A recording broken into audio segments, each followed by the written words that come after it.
Hey everybody, welcome to Street Fight Radio, Sunday night call-in show, Street Fight. Thanks for being here.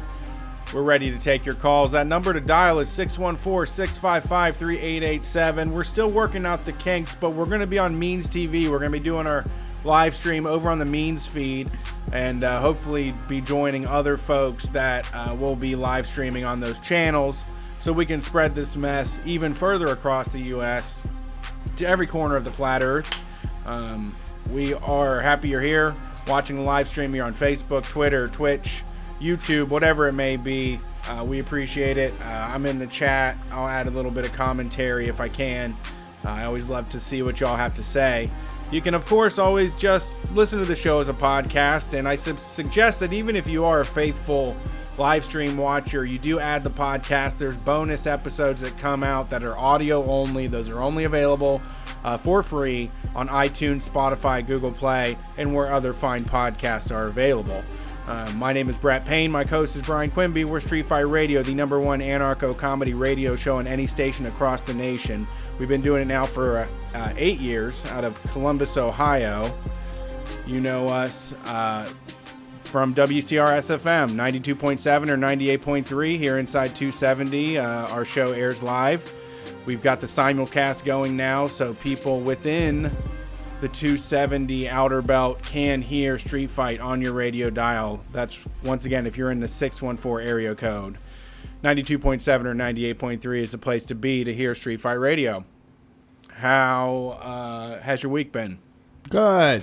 Okay. I mean, I guess, as good as weeks get. It was relaxing. I had a great one. We had a very high energy day. Then we had a chillax day. So. Yeah, I went for a walk. I did chores this morning. I got up at like 11 and I was like, I got to do some chores. I got to do the dishes. I got to do laundry, which involves leaving. I go to a laundromat and wash it, and then I dry it at home because I don't have a washer. Well, I have two washers. Neither one of them work, though, so that's a problem. And had a whole conversation about this yesterday with Brett and a couple of friends. They were, giving me the business about how I'm not responsible with money, and I get it. I should buy a washer instead of thinking about weighing my clothes and seeing if I should have them washed by somebody. I mean, it would be one thing. I get where you're going, because it would be one thing if I was like a rich guy, but I don't have any money. I'm broke as fuck. Yeah, you gotta go squeeze the extra pennies. Yeah, I could use the money. I'm broke. I have like $80 to my name, And how much are you spending on laundry every week? Well, this week nothing, because I found a roll of quarters on the ground when I was out on my walk, which was incredible. Okay. One of the greatest moments probably of the past 10 years. I walk down the street, I look down, I see a roll. I was like, that's fucking nickels. Yeah. Yeah. Like, the first thing I'm thinking is like, that's a roll of nickels. Who cares? But what's that, $2? Yeah. And then I pick it up and it's quarters, and I'm like, that's a jackpot right there. That's $10. Yeah, right big there. money. Yeah, so I picked that up. Some poor person at the Burger King or something came up $10 short in their drawer or something like that. But you got free laundry for a week. I got free laundry for a week. You used it all on laundry? Yeah. $10 a week on laundry? About, well, no, $20 a week. About. Don't say that. I'm going to choke. It's $10 a time, and I do it twice a week. So it's like $10 every time. I do it every 4 days because I have 4 pairs of shorts. Yeah. Okay. Okay. I can't do any. I don't have $100. Can you sign up for payments? Oh, like aren't there like cheap ones though? Are there actual used washers? Yes, there is like my used tire habit. That's what I'm in right now, but okay. I know you're doing this for the radio or whatever, but we talked about this yesterday. I have 2 washers in my basement that I'm avoiding doing anything with, right? Try a trade up. They're depressing me. Just get on the phone. Here's what you have to do. This is going to be totally foreign, but you got to just have fun with it like it's a character for the radio show. You're going to put on your negotiator hat. Oh, no. You're going to go on Craigslist and you're going to get phone numbers of all the washer people in town, and you're going to call them up, tell them your situation, and see who offers you the best deal. Ugh. You know I can't do the radio guy when I'm not on the radio. Why not? But you're not. I can't. I don't have it in me. You need someone to softball you stuff? No, I just have to be on the goddamn podcast to be the Brian that's on the podcast. The Brian that's on the podcast, if you called in right now and you were Johnny... I'm starting to talk like Bubba the Love Sponge. This is too much, man. He's something he does. Johnny Washer Guy. If you if you call in and you're like, I'm Johnny Used Washer Guy, and I would negotiate with you for sure. I'd be like, come and pick up these 2 washers from me, and I'll give you $40 for a washer that works, a used washer that works. You know, as long as there's no roaches or anything in it. Sure. And but if I did that in real life, I feel like I don't know why, but I feel like the other person won't put up with my shenanigans. Like, it'll feel like shenanigans to me. It's talking to a guy yesterday at the party. We know a guy who's like who's like an ex. Yeah, we know a guy that is like an ex-cop, and they were talking about where I walk. Everybody was kind of like, oh, I've seen Brian walking here. I've seen Brian walking here. And somebody was like, hey, I saw Brian walking on Parsons Avenue, right? And he was like, oh, well, that's the hood. You know what I mean? And I'm like, yeah, I guess. It's not really, though. There's nothing in Ohio, Columbus, that's really that bad.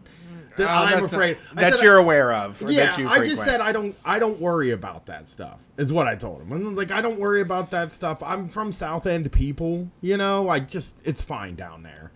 And they were like, what if you get robbed? And I was like, people don't rob big guys. You know what I mean? In the middle of the day. I know. People just aren't. Nobody's going to rob a big guy in the middle of the day. What a huge, enormous pain in the ass. Yeah, I'm going to try to find it. Let's go fucking try to get that 200-pound guy's wallet right next to this little byway here. I know. Cars are going like 40 miles an hour next to it. That's what I was trying. That's what I always tell people. It's a ton of cars. There's so many dudes that are it's like a fucking hospital right by it. I know. There's so many dudes that are like 225. They're like, I ain't going over there. I'll get robbed. And I'm like, nobody's gonna rob. They don't want to deal with it.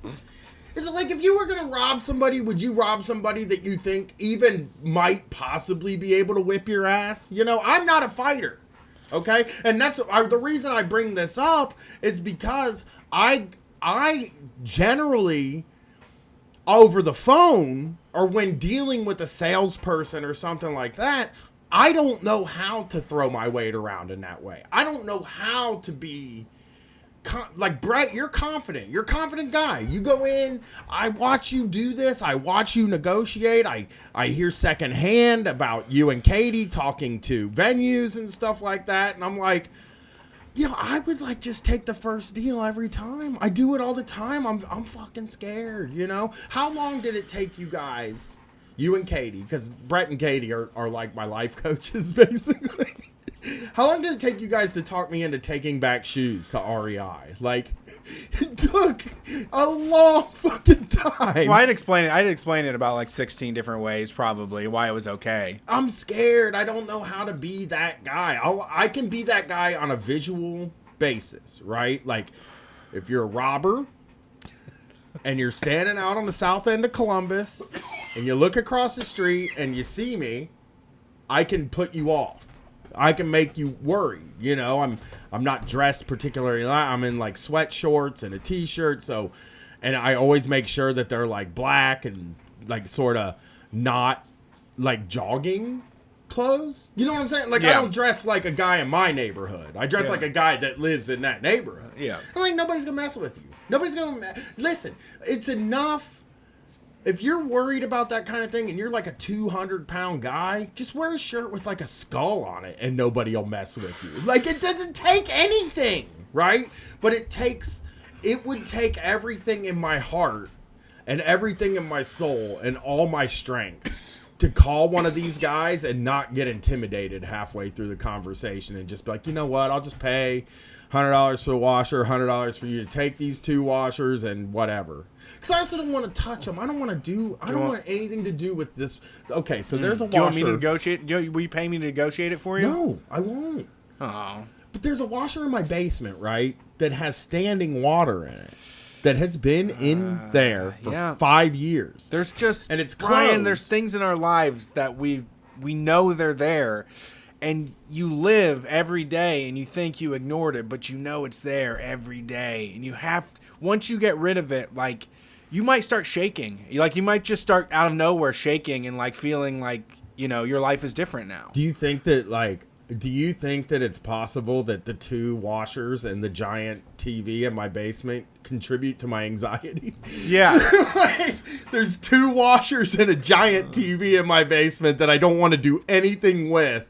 And I'm always anxious 24 hours a day. And I think about them a little bit, but it's because my wife is always like, we got to get rid of these washers. And I was like, I mean, I don't want to carry them. I don't want to carry them upstairs. If I could hire a person to come over and take both of them and give me a washer, I would love to do that. I might do it. If I can do it for $100, I'll do it. There's some sort of yokai or something that lives in there. Those are like evil spirits. Right, yeah, that washer is collect. scary. That's something I don't even want. I can't think about the fact that, because first of all, it's one of those electronic washers. That's why I didn't fix it. I didn't even give it like a shot to fix it because my sister had bought it. It was like a really expensive one.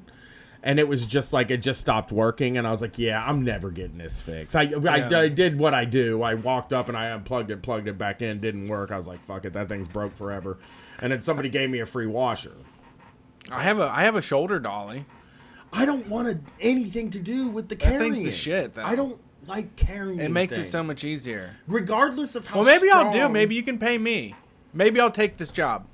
You said $100? Yeah, got me a washer though. Oh, I got to get you a washer. Yeah, you get the washer and get rid of the 2 washers. This is our new show to compete with something on like the Learning Channel. Yeah. Or this is like our new American Pickers competition show where like you come up with budget ways for me to like make money. Listen, if you're a listener and you are like, oh, I could scrap 2 washers and get $40 and I can find a used washer for $100, and I'll do this, then by all means, you're welcome to. You will not get even a second of help from me. Cut yourself in, though. You got to cut yourself in. I don't need to be profit. No, I'm just saying if you do, you got to try to get profit. If you were like, oh, I need 100. Well, no, they would make profit, right?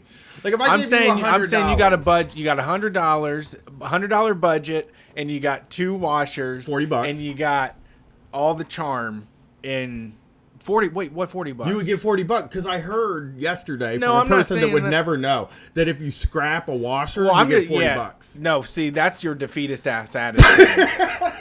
You've made up your mind. You haven't talked to the person that's willing to pay the money. You don't know how much they're worth. So you've got $100 and you've got 2 washers. Yes, that's a lot to work with. Okay. I mean, if you think you can do something, I would love to see this. That's going to be a challenge for this week. We'll come back on Sunday and see how far I get. I'll have $100 on Thursday, and I straight up will. Oh, I can put the money up. No, I'll just put I'll take $100 out of the bank and I'll set it down here on this table, and I'll just be like, get rid of 2 washers and get me a washer for this, and you won. I don't know what you won. You want a lot of respect. I'm going to try to get like 40 or so. I want to keep as much of the hundo as possible. Yes, that's totally okay. But it's so much work, dude. You're not going to want to deal with it. Yeah, you're right. It's like I probably signed up for too much. We'll see. It's like 5 days work is what it sounds like to me. Like if I was charging you labor hours for that, like if somebody told me to do it, no, this is gig economy. This is a gig economy. Well, but if there were labor hours, I'd charge you for 5 days, 5 24-hour days, because it's just that is really. It's just so much work. 5 24-hour days. Yeah, it's a lot of work. I tried to get one of the washers fixed. I paid $85 to have a guy come and look at it, and he was like, "It cost $900 to fix that." And I was like, "Get out of here, $900!" Like, oh no! I told him to leave. Shit! What happened? Did the calls drop? Yeah, the dumbass man. This stupid thing. We ran out of money. Ah, no. Well, put money in it and. I'll talk until we get there. Why didn't they auto reset this? I'll talk until we get the money in there, and everything's going to be okay. We ran out of money, listeners. We can't take calls because we ran out of money. It does, yeah. People don't realize it's $35 a week to do the show. Yeah, I mean, it's more than that. Yeah, it's like... It's closer to $60 or $70 in call. Yeah, money. It's fine, though. I mean, they don't need to know we get it back. Yeah, they don't need to know. I mean, it's fine. That's the magic behind the scenes. If somebody wants to come over and set up a whole phone switching program, I mean, we could save that money. But I doubt that. I couldn't pay for that. Yeah, we just see. signed up for YouTube Watch, so the rumored switch to Tuesdays is not happening now because we're great employers, and Jason said he couldn't do Tuesdays, so we just kept it at Wednesdays because I am an understanding man, and I shouldn't be watching wrestling. I shouldn't be changing the whole business to watch wrestling anyway. I don't think. Maybe. All right, I'm in. So what do you like? What? Do Oh you, wait, it's showing people in. Yeah, they don't leave. Okay. They ain't gonna leave. What do you? Call-in Studios host and call screener. No, Please I enter hear your it show over the number and air. press pound. It's okay. I can handle this. But yeah, what do you think about like? Enter your 6-digit PIN number. Just say it. What do they care? I don't know. What do you think about like? What do you? Did not receive a response. Goodbye. It said did not receive a response. Goodbye. Welcome to Technical Difficulties with your hosts Brett and Brian. What do you think Call about like in Studios the host odd and jobs call screener. sort of life?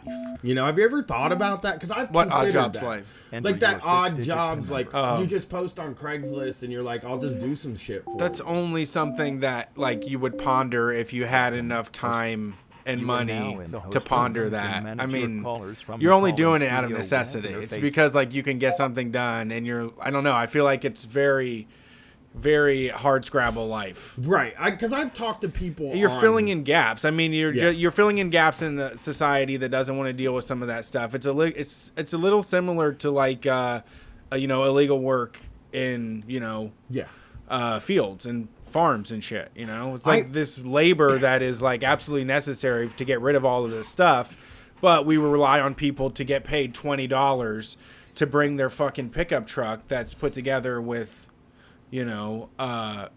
engineered parts. You know. I mean, I guess what I mean is just like the kind of person that puts an ad up and is like, what do you need done? I'll do it on Craigslist. And then you just go out and you figure things out as the day goes. 'Cause people do that. People Yeah, well, I mean, are like, there are people know guys that. My are dad just is like, great I'm at a it. handyman. My dad's like a binary thinker that only understands like measurements and saws and building and fabricating. And you're right. I mean, but if he had extra time, he could do that. I would love to hear from, if there's any listeners that do, because there's guys I went to high school with that are now like just every month somebody pops up with a new Facebook page for a handyman service, and it's like I would not. Just from what I know of you, I would definitely not hire you. But yeah, I mean, you're undercutting contractors at that point because any bullshitter can become a contractor. I mean, that's who everybody I knew that was trying to do that for day to day life just ended up hiring a crew of people and doing general contract work. The renegade Facebook person is somebody that you have no idea what's going to happen. Actually, I heard a fucking hilarious story from T from Champagne Sharks. You remember that first time we met him in New York? Yeah. He was like, I was like, how's your day been? And he goes, it's been hell. We hired this guy to work on the house. He was like of a friend that was supposedly good at this stuff.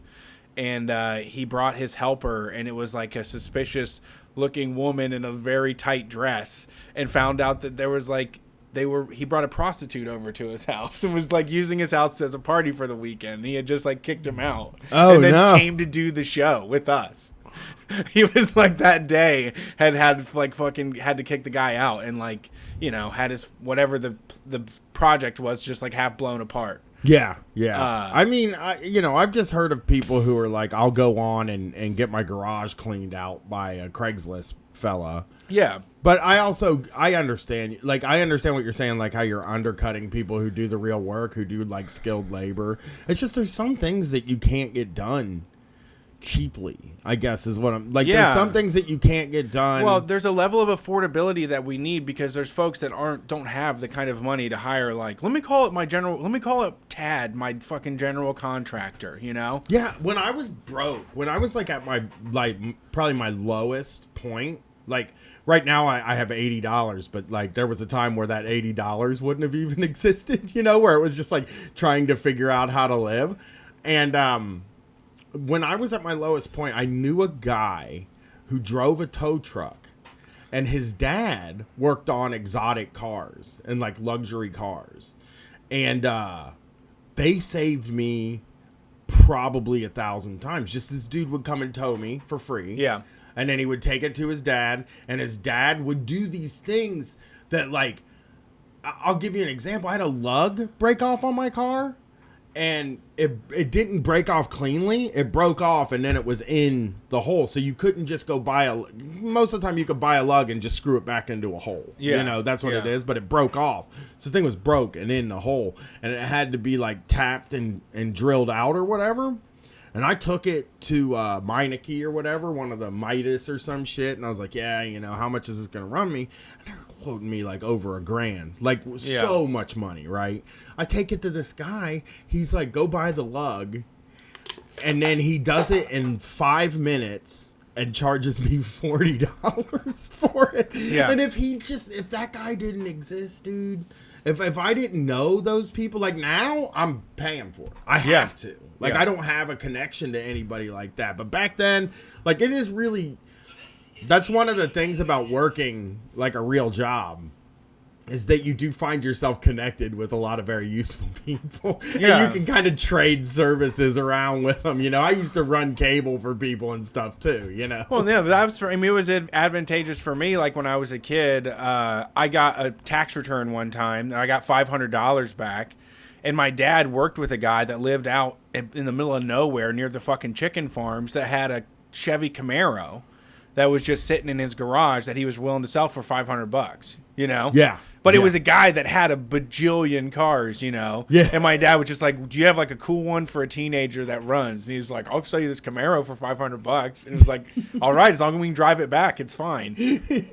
Yeah, I had a friend across the street whose dad was just, like, plugged into every single junk person in the city. Yeah, I mean, you know, it provides a service, and I don't know, it is like, it just fills in a gap. I forgot what I was going to say. I would love to be a had a junk great person, example of though. someone that saved me on one of those, but I totally blanked because I was listening to your person. I would love to be I mean, I love junk people. Like, I don't know how they do it. I don't know how you live that way. I But mean, I am still kind of one. I'm trying to get rid of my basement stuff, and I put a lot of it in the Facebook group to sell because there's just things that I find that are a really good deal, and I can't let them not leave. Like, I have to hang on to them because I'm like, that is pretty valuable, or like somebody who actually would really want that, you know?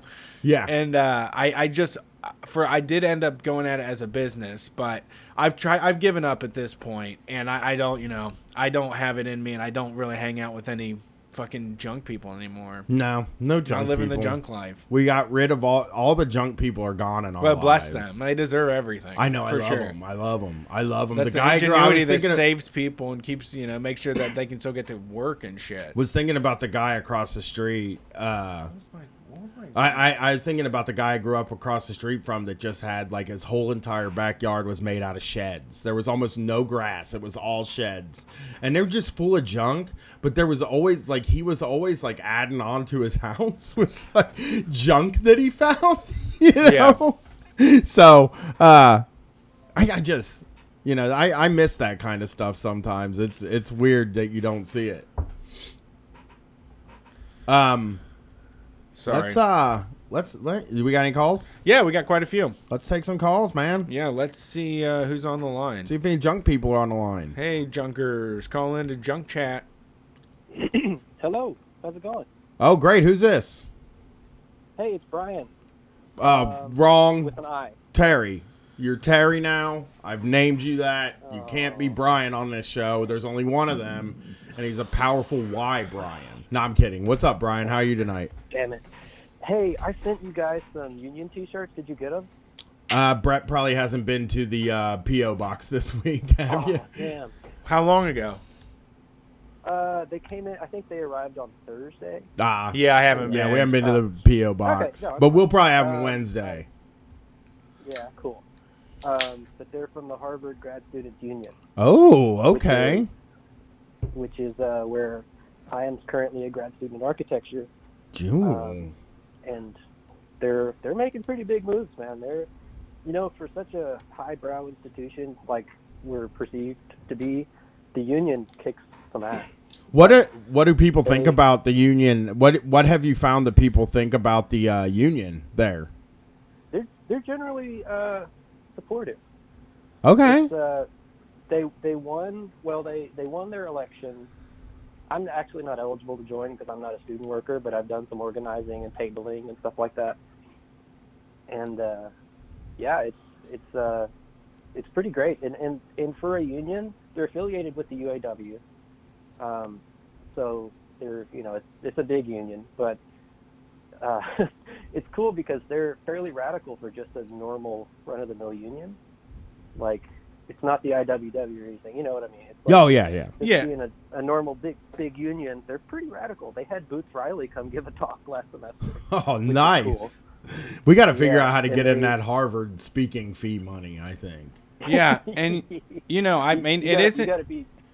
It's important that Yeah, everybody Tahoe. gets to go into the coffin and masturbate. Like, I think every student should have that experience that goes to Harvard. Not just skull and bones people, not just the elites, you know? It should be shared experience. And that very much is me. My dad is a carpenter and my mom is a school teacher, so I'm you know, and I have a lot of friends who are from similar backgrounds, but it's because the school has so much fucking money that they can afford to pay for people like me to go there. Yeah, I mean, it's so weird because, like, you know, there's like is that my computer? There's a weird respect that goes on with people I knew about Harvard where it was like they just think that everybody that goes there is kind of better than normal people, which is basically how the whole world thinks anyway. But like, you know, there are a lot of normal people there too that are just like you're not a 1%er. I was just thinking today about how I thought I grew up like as a 1%er in a way, because my parents would sort of tell us that we were like better than the other people in our neighborhood. And my dad's name ends with the fifth. And we had a Chrysler Sebring and an above ground pool and a hot tub. And I just sort of thought we were rich people. And I don't know why I don't know why I thought, like, I know why I thought it, because I was white trash and it seemed like I was rich. But like, I could see going to Harvard as being something that really fucks your head up too. Like, does it fuck with you a little bit that you're there? Like, do you I'm gonna ask you this, and I know I probably know your answer. Do you feel like an inflated sense of importance a little bit there? Does it fuck with your head like that? It kind of does, because it's one of those things that it's like there's no easy way to just say that. Oh yeah. You know, there's no easy, because it's, and that's been like a running joke, is like, oh, I go to school near Boston. You know, that sort of thing, because you don't want to just drop that bomb, because you don't want that kind of association, because people will be like, oh, well, you go to Harvard, you must be something. Try to what's like really cool is you try to get like No, go somebody. You try to get somebody to like go in on dinner with you, and then like you tell them you go to Harvard. They're like, "Fuck you, man! You can pay for the whole pizza." Yeah, I once had a Harvard sweatshirt that I wore while I had blue hair and black and white Doc Martens. oh yeah, I My daughter wears a Harvard proudly shirt. said that I went to Harvard. Yeah, my daughter wears a Harvard hell shirt. yeah. But it is weird, right? Like it is. I mean, it's like you probably do want to go. I mean, if you're looking at going to school, right? You want to go to the best possible place. I went to Ohio State because Best possible for what? For yourself. for yourself, yeah. That's what it is. Yeah, exactly. That's all it is. But when I went to Ohio State, because it was just sitting there in the middle of the city and it seemed like such a big deal and everybody's a Buckeyes fan, I was like, I'm going to get a fucking degree from there, you know? Yeah. It's not like really the most healthy way to look at things, but like I can see where somebody would be like, I'm going to conquer Harvard. Because that's how I felt when I went to Ohio State. I was like, I'm going to conquer Ohio State. And it was very hard. It seems like it was I mean, what was high school like for you? So I actually am in graduate school, so I have an undergraduate degree from a small school. I'm from North Texas, 2 hours northwest of Dallas, and I went to high school there, and I lived with my parents during undergrad. I went to a little public school there, and so it's like, that's what's kind of cool about it, is it's like I've just, you know, I shot for the moon and somehow Yeah. happened to make it. Landed amongst the stars. That's cool. Yeah, I mean, it's not some. that's very cool. I think like I admire anybody who shoots for something, like, because Harvard looks to me impossible. Like, I just would never have looked at it. Like, going to Harvard would have been like being George Clooney when I grew up. Oh man, dude, you're telling me. When I first got the email that said go online and check your admission status, I thought I didn't even get nervous because I was like, oh, I didn't get in. Yeah, it's fine. I was just fucking around. And then it said you've been accepted, and I was like, no, this is not real. Yeah, I can imagine. And if it is, I can't afford to go there. Yeah. And then so I went, and it said, and then on that page it said go look at your financial aid status. So I went and looked at that, and they're like, yeah, we're going to give you enough money to go here. And I was like, all right, I guess it's real. Yeah, fuck it. Boston's a But crazy anyway. ass city though to live in. Yeah. It's shitty weather. You move from Texas. You're like Brett. You lived in Texas. Brett loved Texas. He loved the Texas weather and had to move back here. And Boston's even worse than here. Yeah, Oh, it's God, atrocious. So what is the union doing there? Like what kind of actions are they into right now? There is a strike authorization vote coming up next month, which, I mean, they've been fighting for a contract for over a year. And it's basically stuff, I mean, it's pretty basic stuff. And when you think about it, the university's worth almost $40 billion. Mm-hmm. They can afford to pay for fucking maternity leave and for, stuff like that. Right, yeah. For PhD students who teach for them and work their asses off. Right, yeah. It's And- wild what they do to PhD students. Like, when I was looking into going to grad school, and I talked to a lot of people, like, behind the scenes in Twitter DMs, and they told me what going to grad school is like. I was just like, no, I'm not. I can't Yeah. live that lifestyle for that long. But, like, Because, I wanted to very Yeah. bad, but they don't pay you shit. They don't pay you anything. right. And they don't give you any You're benefits. cheap labor. Yeah, yeah. And you're teaching classes. You're teaching almost all the classes at Ohio State. Mhm. Almost all my undergrad classes were taught by PhD students. I didn't have a lot of teachers that were PhDs when I went to Ohio State. Yeah. So I hope. Well, hopefully Yep. they strike. Yeah, there's so they're voting for the authorization next month, and hopefully they approve that, and they're hoping to not strike, right? Right. Yeah. Because they don't want to put their students behind, shit like that. Oh yeah. It would Like, fuck they're everything hoping, up. They're hoping that the SAV will be enough to convince the administration that they're serious. And it's stuff like, so another one of the propositions that's on the table is sexual assault allegations will be investigated by a third party. And Okay. Harvard said, no way, we're not going to budge on this. That's his rich It's kids all school. internal. That's rich kids. That's Yeah. protecting rich kids. Exactly. That's exactly what Yep. that is, They have Exactly some of it. the most powerful people in the world's kids there. And if you did sexual assault allegations by a third party, they would, you know what I mean? Like, the school wouldn't be able to control Exactly. what came out and Right. the punishment. That's wild. That's Mhm. and that's like one of the things they won't budge on, huh? They said, we have nothing else to say on this matter. Yeah. And Well, it's not going to happen. that's wild. That so is it's- something. Yeah. And it's stuff like paid maternity leave, stuff that's really not that much to ask. And Yeah. there's not a minimum wage at Harvard, so like the minimum wage people make minimum wage in Massachusetts, which is $12. That sucks. So I hate that. a lot of the people at law school, a lot of the people at the law school are making that. So it would be a bump up. If they were to get 15, that would be a bump up, but still shit, nothing.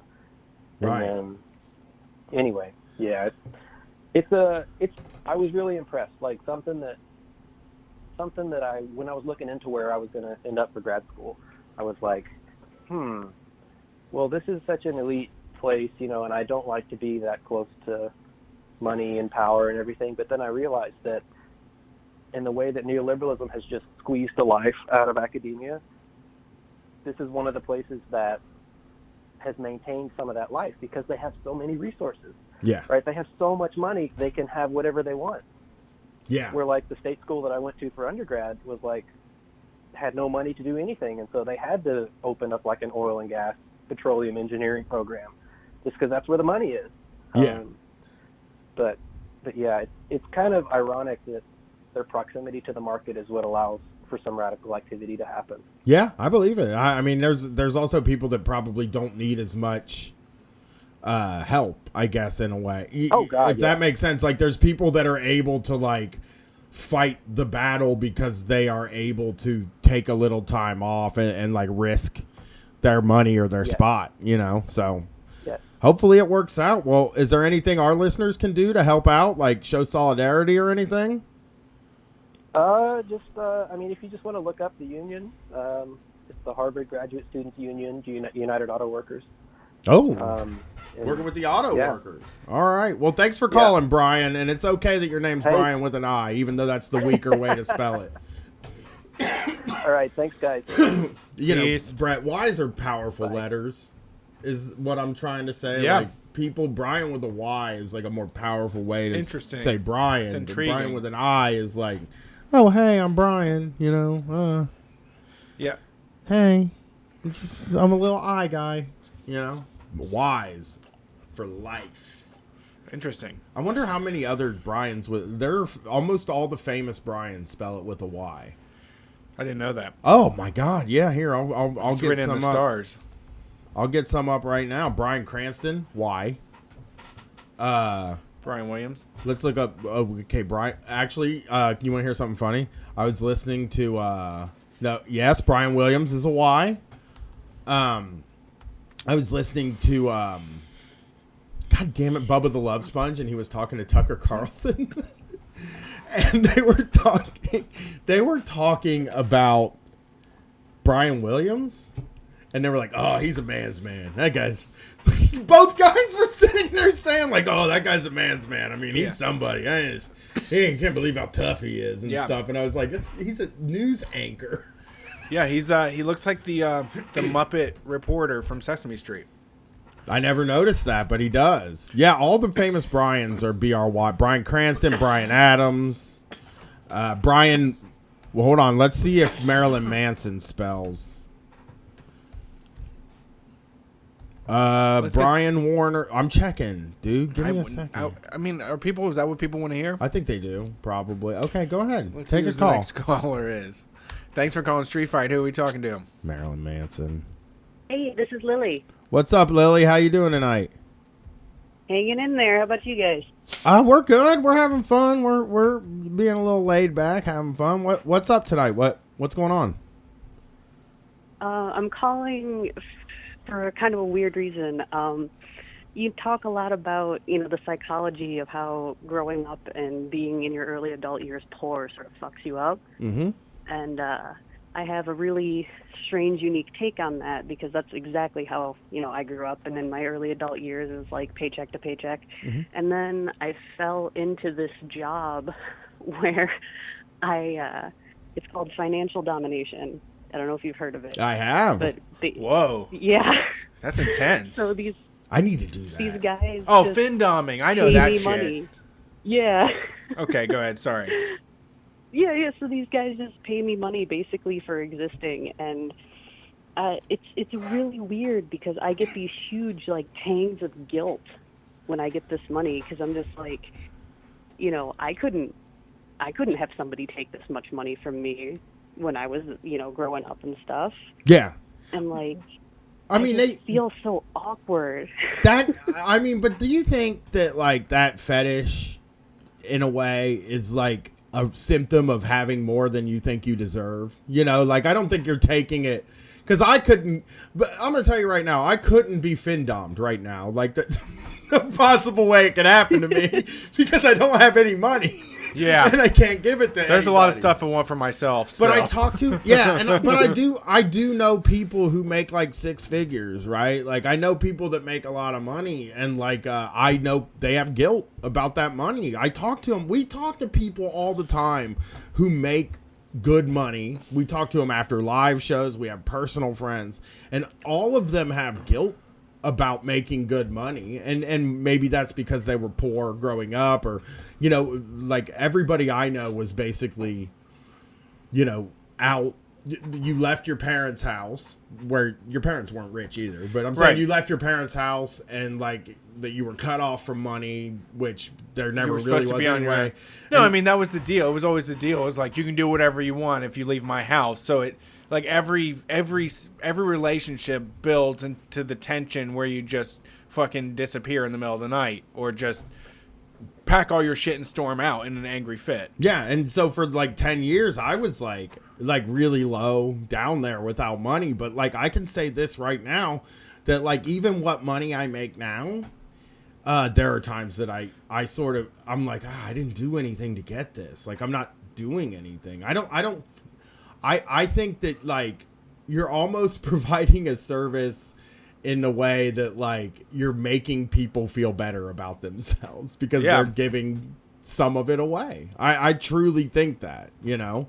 Is that the kind of thing you hear? Do people explain to you why they give you the money? Yeah, I mean, I guess that makes sense because a lot of it is they're like, oh, you're so perfect and so beautiful, and I'm getting off to it. But a lot of them turn it around the other way, and they're like, I'm so terrible. I'm a fucking loser. You know, I don't deserve anything, and you deserve everything. So, like, yeah, that kind of makes sense. Yeah.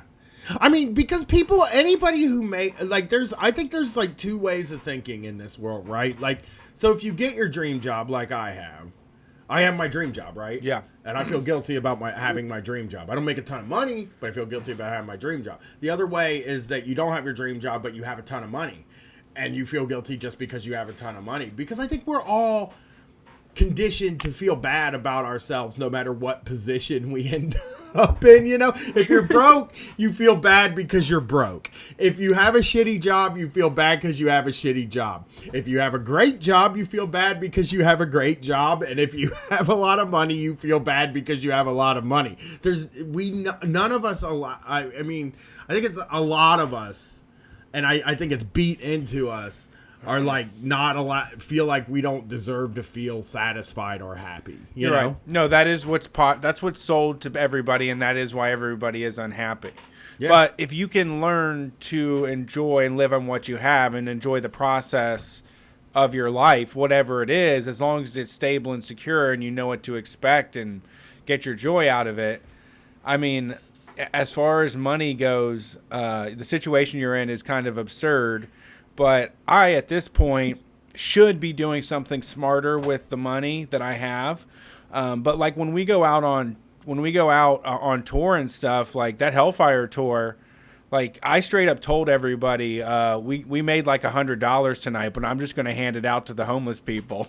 You know, like that's what's going to happen. And I was like, you know, nobody objected, but I was like, you know, that's what it is. Like I have extra money, I hand it out.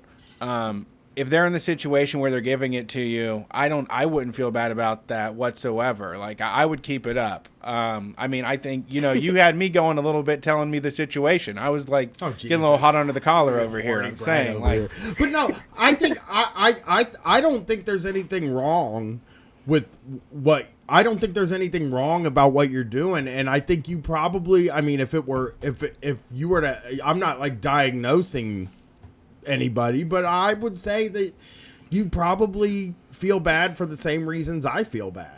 Like I feel bad because I make a decent living talking into a microphone and dicking around and partying with my friends. Like I feel guilty about that. You feel guilty because guys are giving you money because you're beautiful. Yeah. And I would say, I mean, what you've done is you've hit the point of comfortability where you've thought yourself into a hole where you don't like yourself for being successful finally, or for not like complaining about work all the time or hating, you know, your existence. So, I mean, you just have to reorganize all of that energy into like, well, you know, I'm raking all these guys for money. That's benefited me in these ways. Like, how can I spread that around? How can I, you know, make my extra time, you know, useful, you know, like once you don't have to have a side gig, it's like, shit, man, I've watched too much TV this week, or I've played too many you have so much extra time once you just have like a main job that pays your fucking bills, you know, like it's just yeah. So I don't know. That's my opinion on it. How are you feeling now? I feel better after talking to you guys, but kind of want to talk about this thing I have coming up. Is that all right? Yeah, go for it. Go for it. For Sweetest Day, one of my better clients is taking me to a casino. Yes. And he's going to give me like $500 to go play with and gamble. Slots. And I've never been Or to not a casino before. And like, Roulette. I just feel like. Go play I just roulette. feel Bet like- on black. I might do that because I feel like, give me the $500 and I'll put it in my bank account because, like, there's always something that's going to come up that I'm going to need that $500 for. And if I gamble it away and I don't have it, then that's going to be awful. I'm just going to give you career advice from someone that has a bad brain that runs alongside this person. Gambling, for a FinDom person, gambling for a lot of us isn't so much about the winning. It's about the epic loss. Yeah. So this $500 you need to turn into $5,000 and then lose spectacularly. And this guy will be paying you forever for that experience. I think, yeah, the thing about gambling is that, like, when I went and gambled in Vegas and I just took out $100 of my money and kind of just wrote it off, it was the best time ever. Mm-hmm. If somebody gave me $500, I would go Wild nuts on that. I would be betting I'd be doing $100 bets on black. Just it feels. I can't express to you what it feels like to put a bunch of money on something and then watch a ball go around in a circle to decide if you get more of that money.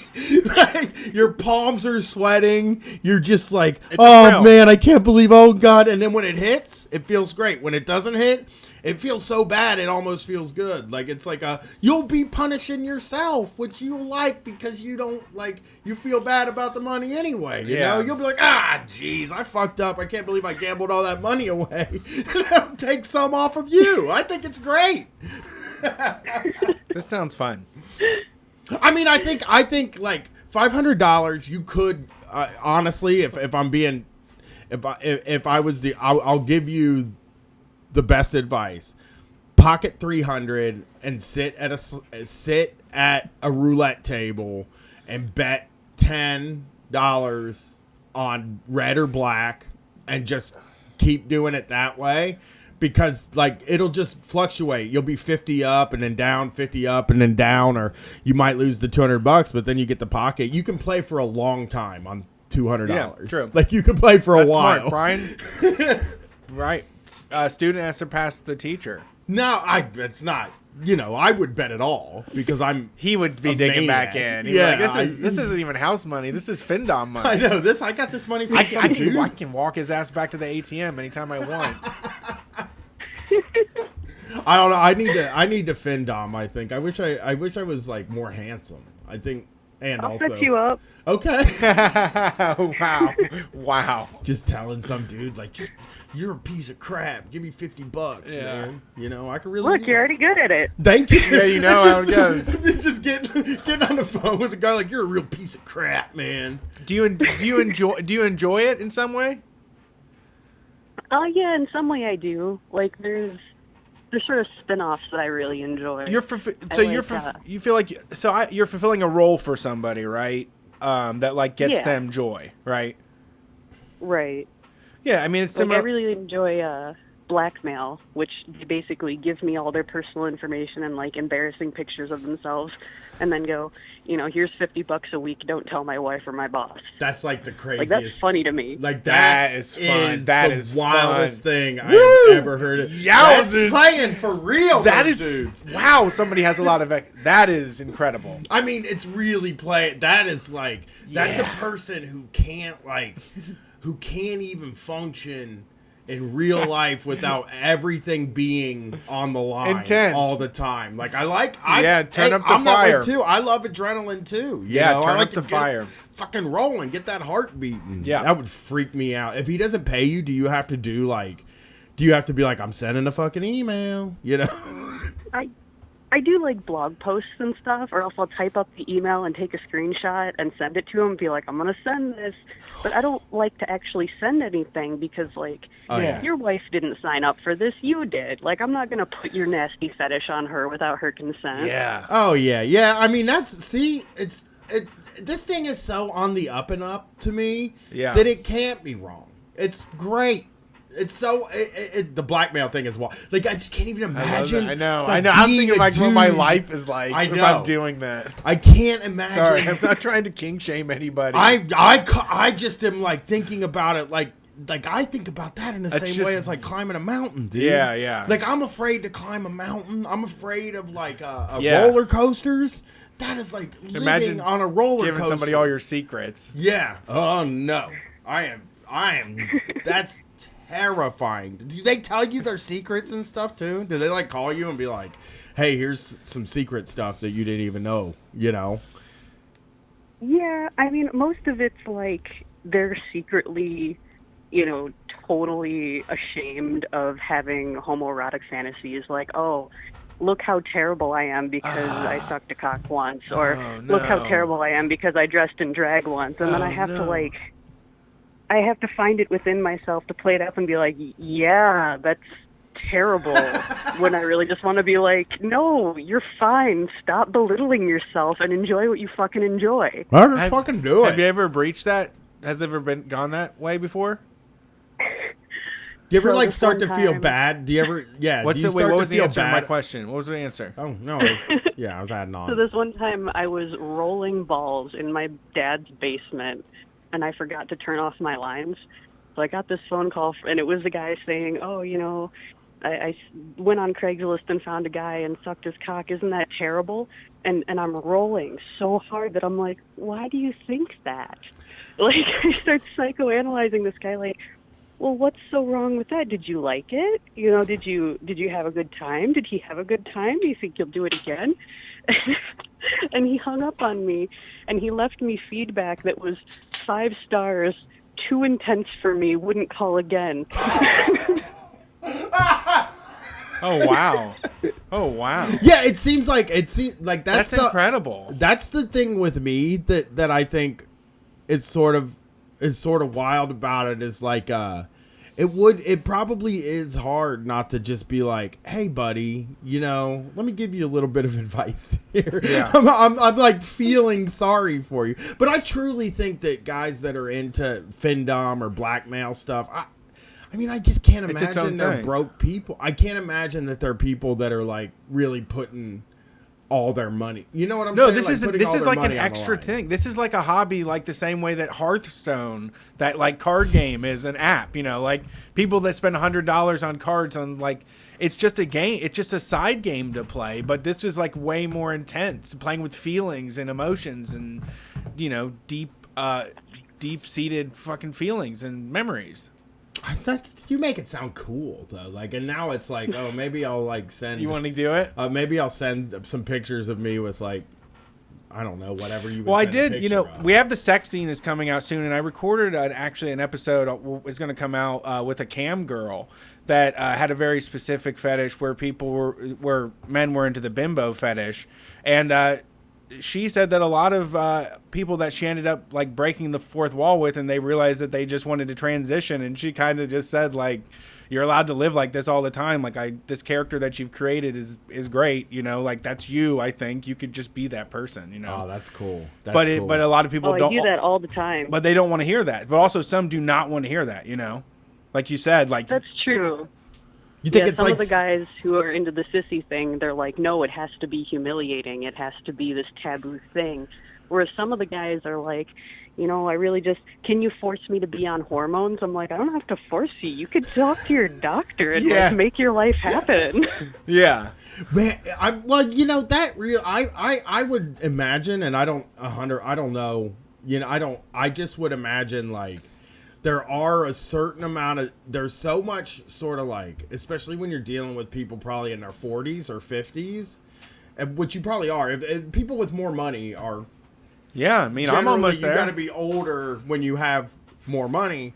to have like that the amount of money that you would get into something like that. And there's probably is like so much shame wrapped up in any kind of homoerotic or like any thought that they are trans would like freaks them out, but they like might be, you know, because the other thing is like old people, including myself until very recently, just thinks trans means I'm a dude that wants to be a woman, like or a Sure. woman that wants to be a dude. That's That's like the stand-up only comedy has told us. Exactly, and Yeah. that's all people think about it, and they don't understand that it's like they don't understand that like they don't understand the spectrum of gender, and they don't understand. It's the same thing with like being gay. It's like they assume that if somebody's in a relationship with somebody of the same sex, that that's who they are for the rest of their life. And then if they go and they become heteronormative, that they're like, oh, what the hell? What's going on with this person? Are they like, but were they lying to me the whole time? And it's like, I think people just swing in and out of phases in their lives, and like all kinds of different things happen at times. Yeah. And then there are people who are truly like 100% all the time, like transgendered. You know what I mean? Like people that do that's who they are. But I think that there are also guys, though. I think there are not guys. I think there are people who like maybe go through or like want to just be trans for 6 months or out of the year or some shit like that, where it's not like a thing where it's like I want to completely change my gender. I just sometimes want to. You know what I mean? I guess I can't imagine that's not. I can't imagine that's not a thing. Bravo. Thank you for trying to explain that. Well, I'm not trying to explain anything. I'm just trying to say I'm not like was trying brave. to be offensive. I'm just No, I trying didn't to think say you were. that there are a lot of guys probably that No, there's a- do yeah. this sort of thing that like I don't know. They're not like trying to make sweeping changes in their life, but maybe just a couple small changes in their life might, you know, but they're afraid to do it because it Yeah. would be scary. I think any of that stuff sounds scary, really. Yeah, still a lot of it. Yeah. I mean, like even just like being some guy that's like 40 that or 50 or 60 that call, Right. I always We say heard- we did 40 hear or 50. this. It sounds like me. Yeah. Yeah. I mean, I'll stop. I'm done. Okay. I'm done. I'm well, done. thank you, Lily. We appreciate Thanks, Lily. Yeah, thanks for having me. Have a good night. it. You too. I don't want to see you try to run through that minefield again. It wasn't a minefield. I know, but still. I'm not trying to be offended. If somebody's offended by that, I'm You sorry. weren't. I apologize. You weren't. I hope There's that I just- didn't hurt anybody's feelings or anything. I just think that like You're just not going to tell somebody what it's like, but you're also trying to explain it. So, no, I'm not trying to explain anything. I'm trying to. I'm like spitballing an idea Right. of something that I think. sure. You know what I understand. mean? Yeah. Like, I was just talking. It's I'm fine. sorry. No, it's no problem. Well, I feel bad now. There was nothing wrong with it. I just, I don't know what that person's experience is like, so I Sure. couldn't speculate. Sure. Is all I'm saying. Okay. I You did a great job, though. Shan't I never think do I it don't think again. anybody was offended at all. You did a great job. Let's see who the next caller is. Thanks for calling Street Fight. Who are we talking to tonight? Hey, it's Jeff from Good Morning Comrade. What's up? Hi, Jeff. How are you? You're not going to get me in trouble, though. I'm not going to do anything uncomfortable with you on the phone. I'm uncomfortable because you're making me follow the Findom caller. That's a tough spot to fill. Yeah, it's cool. We've had some of the past 2 weeks. I think me and Brett need to put a big board up in the room now. When we get the real studio space, we're gonna get a scoreboard and we're just gonna point to it when the person with the coolest job calls in, and like we'll have to have like a conversation where it's like, because last week we had Speaker Guy, Yeah. right? Yeah. Does Findom beat Speaker Guy? I don't know, but it would like, be very close to Speaker Findom Guy. is more modern, but yeah, it is a great grift in a way. Yeah. The best thing. That is the coolest way that you can make a living. If I could do that, I would definitely do it. I said that. I don't said know. that when we were on Girls Chat about like if people want pictures of my feet, I'll send them. I don't care. Yeah. And I'll give people my old underwear if they like. If there are people that want like 2 or XL compression shorts that I've worn on a walk, please by all means get a hold of me and send me $50 and I'll mail them to you because I could just buy I could buy 4 pairs for that much. So it'd be great. We just love that. I'll sell my socks. I don't mind. I'll do anything, really. I'll sell anything, I guess, is my point. As long as you have money in the old bank account, it's cool. That's how I As always long as you feel. get paid for it. Everything in my house is for sale. I'll just tell you that right now. Yeah, Like, I always thought about getting those garage sale stickers and putting them on the bottom of everything, so I could just cycle some of this shit out, so it just gets freshened up around here. everything. If you're in my house, Like, everything's for sale. oh, it's pretty neat. You just flip it up, look at the bottom. Oh, 10. Oh, okay, maybe. Even the broken washing machines are for sale. Oh, Yeah, yeah. buy the broken. Those washing are machines. available. If you gotta pick up and you want to move them, I'm the rep for this deal. I'm the head of the project. Yeah, that's the angle. That's the way you move them. You just I say, pocket like, the these cash. things are at a cut rate price. I pocket the cash, get everybody else to work, and then scram. Like a good general contractor does.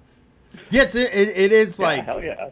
it is funny to think about like somebody comes in and they're like, that's a nice TV, and it's like there's a price tag on it and you can get that TV if you would like it.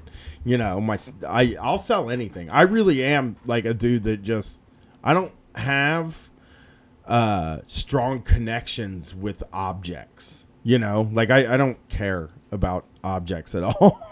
What's up tonight, Jeff? No, not too much. I'm so fucking like stoked about UAW workers striking and like Kaiser Permanente workers striking and Chicago teachers and service workers getting ready to fucking go on strike. It's great. What I love service workers are going on strike? If you don't mind me asking. So it's basically like the bus drivers and so it's the SEIU in Chicago and the Chicago Teachers Union are like standing in solidarity as they do their negotiations is basically what's happening. That's interesting. So That's interesting. I wonder actually about the strike, because there's a strike wave, right? We're like seeing a strike wave. People we're in are the middle seeing, of a huge strike wave right now. yeah. I hope like some service workers. I thought when you said service workers, that you're the service workers that work for the school, which are also service workers. But it's like, oh man, I wish Popeyes would have went on strike when that chicken sandwich Oh, my God. came out. Like that was the time. Strike. You Yeah. know, that's when you're most needed. I really hope that. Yeah. That I The hope. Avengers Endgame. That would have been a good one. I know when Avengers Endgame man. came out. Yeah.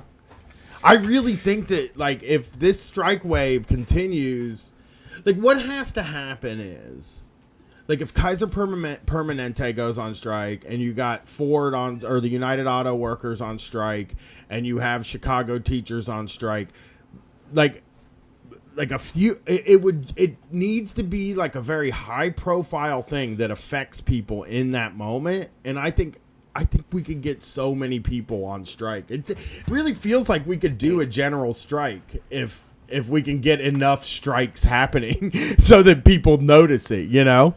Yeah, I mean, I think we get But one of the coolest things.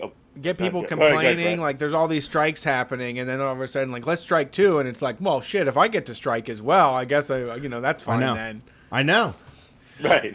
I mean, there's Yeah, it's not like one person, only one group can go on strike. Everybody can go on strike. every industry needs to. I can't think of any industry that doesn't really need a strike Stop shit. right now. We yeah? need to stop and just like renegotiate our deal. It's like, well, I was having a conversation yesterday about Amazon, and I was kind of like, I don't even know that unionizing Amazon would fix the issues I have with Amazon. Like, it needs to be turned into a co-op. Like, we need to be pushing to just get rid of Bezos and take all of his money and turn it into a co-op, because Amazon's still Well, going to that's be the so holy grail, powerful. right? Yeah, To it is. nationalize Amazon. Yeah, I mean, Didn't somebody write a book about that with Walmart, the People's Republic of Walmart, recently? yeah, but I sort of think like like even nationalizing it means the state will probably they're not going to spread it among the workers.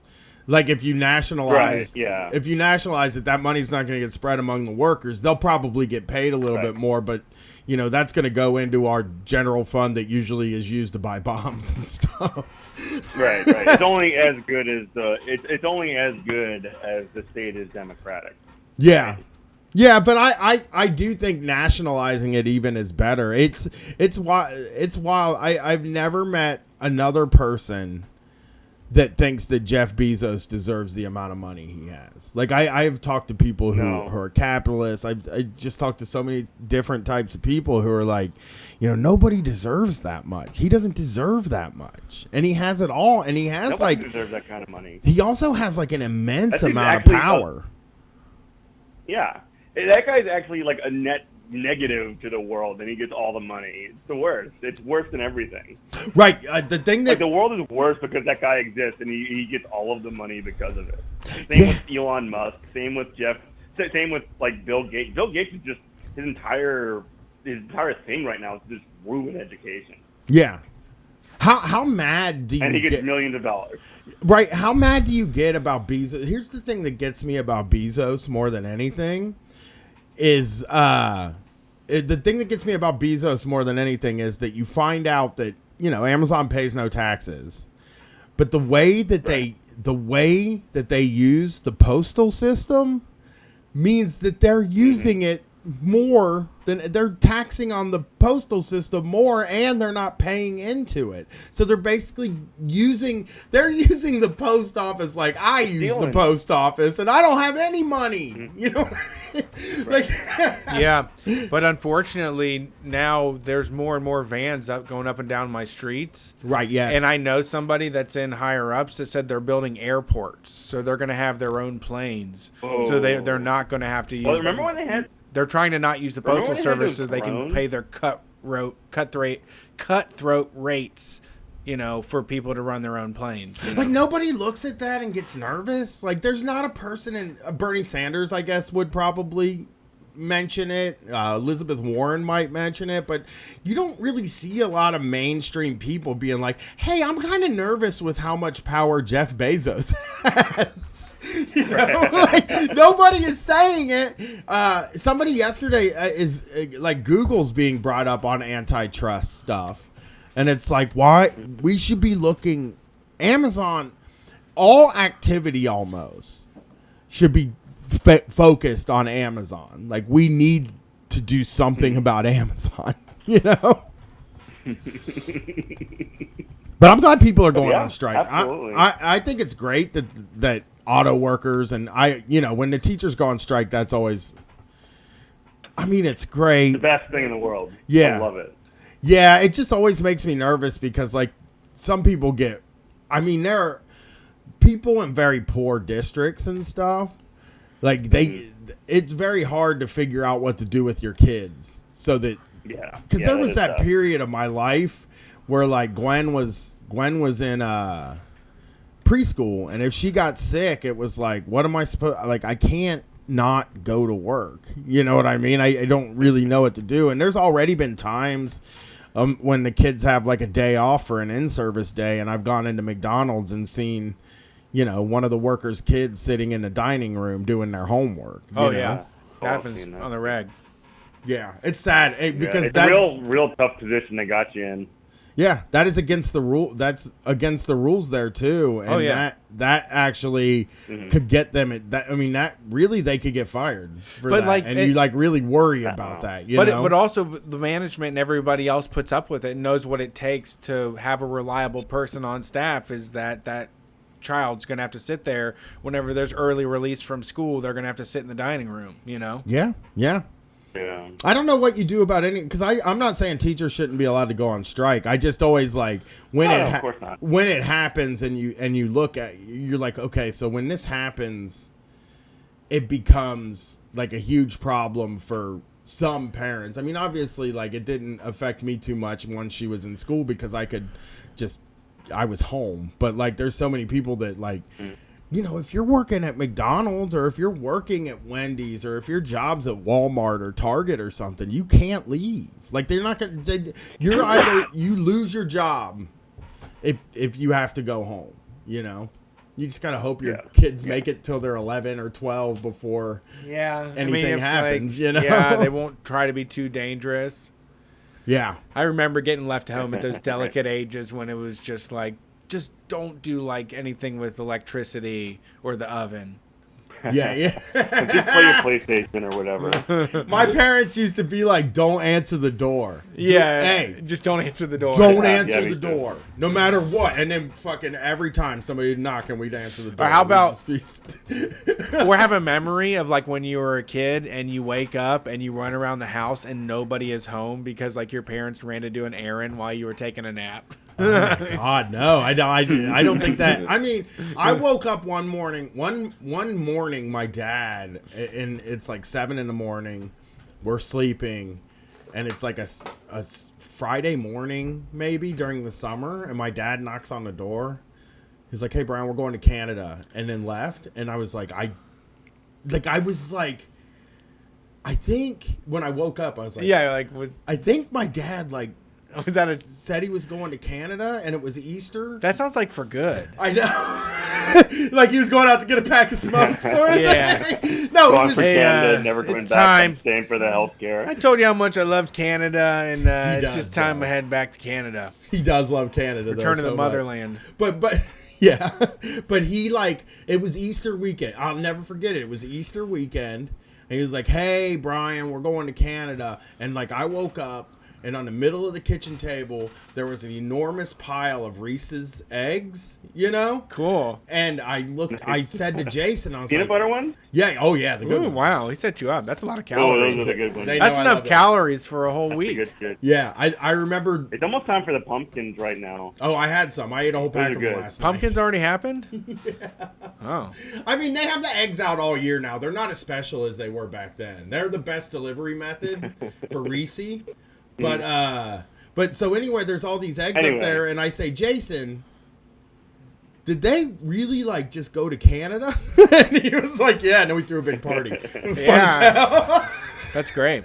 I used to love it when my parents would like cross state lines on the weekend. Yeah. Like it just, nothing felt better. Because my parents went camping a lot every weekend. The leash during can't the be warm. that long. Yeah. And we're so dumb.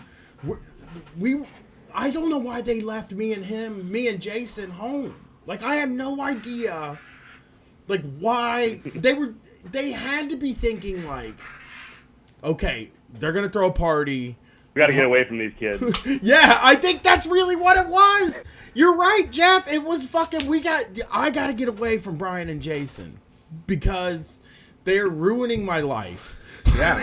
They're making me fucking crazy. So they go camping and they sit out in the quiet. Me and him are at home just throwing fucking parties, you know? And Yeah. who cares really if your kid throws a party? I was thinking about this recently. It's like, I want to take. I mean, I care. The stuff that I did, I do care. Right. I want to take Kate. I mean, I would care, Yeah. right?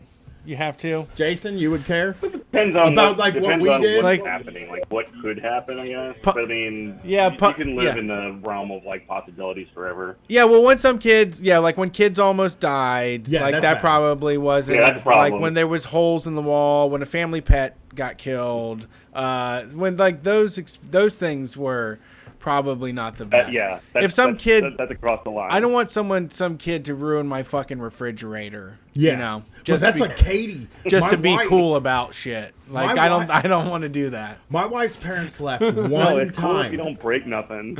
Yeah, it's fine if you sit down and you have a little pool of whiskey and you talk about the finer things in life and you go to bed Like by cards, 11 man. like I Like do. Yu-Gi-Oh cards. Yeah, so you can run a 5K in the morning, sure.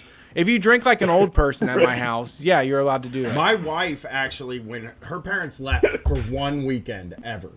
Like my wife's parents never went they didn't have money to really be spending time doing stuff like going on vacations. They left for one weekend because they got remarried.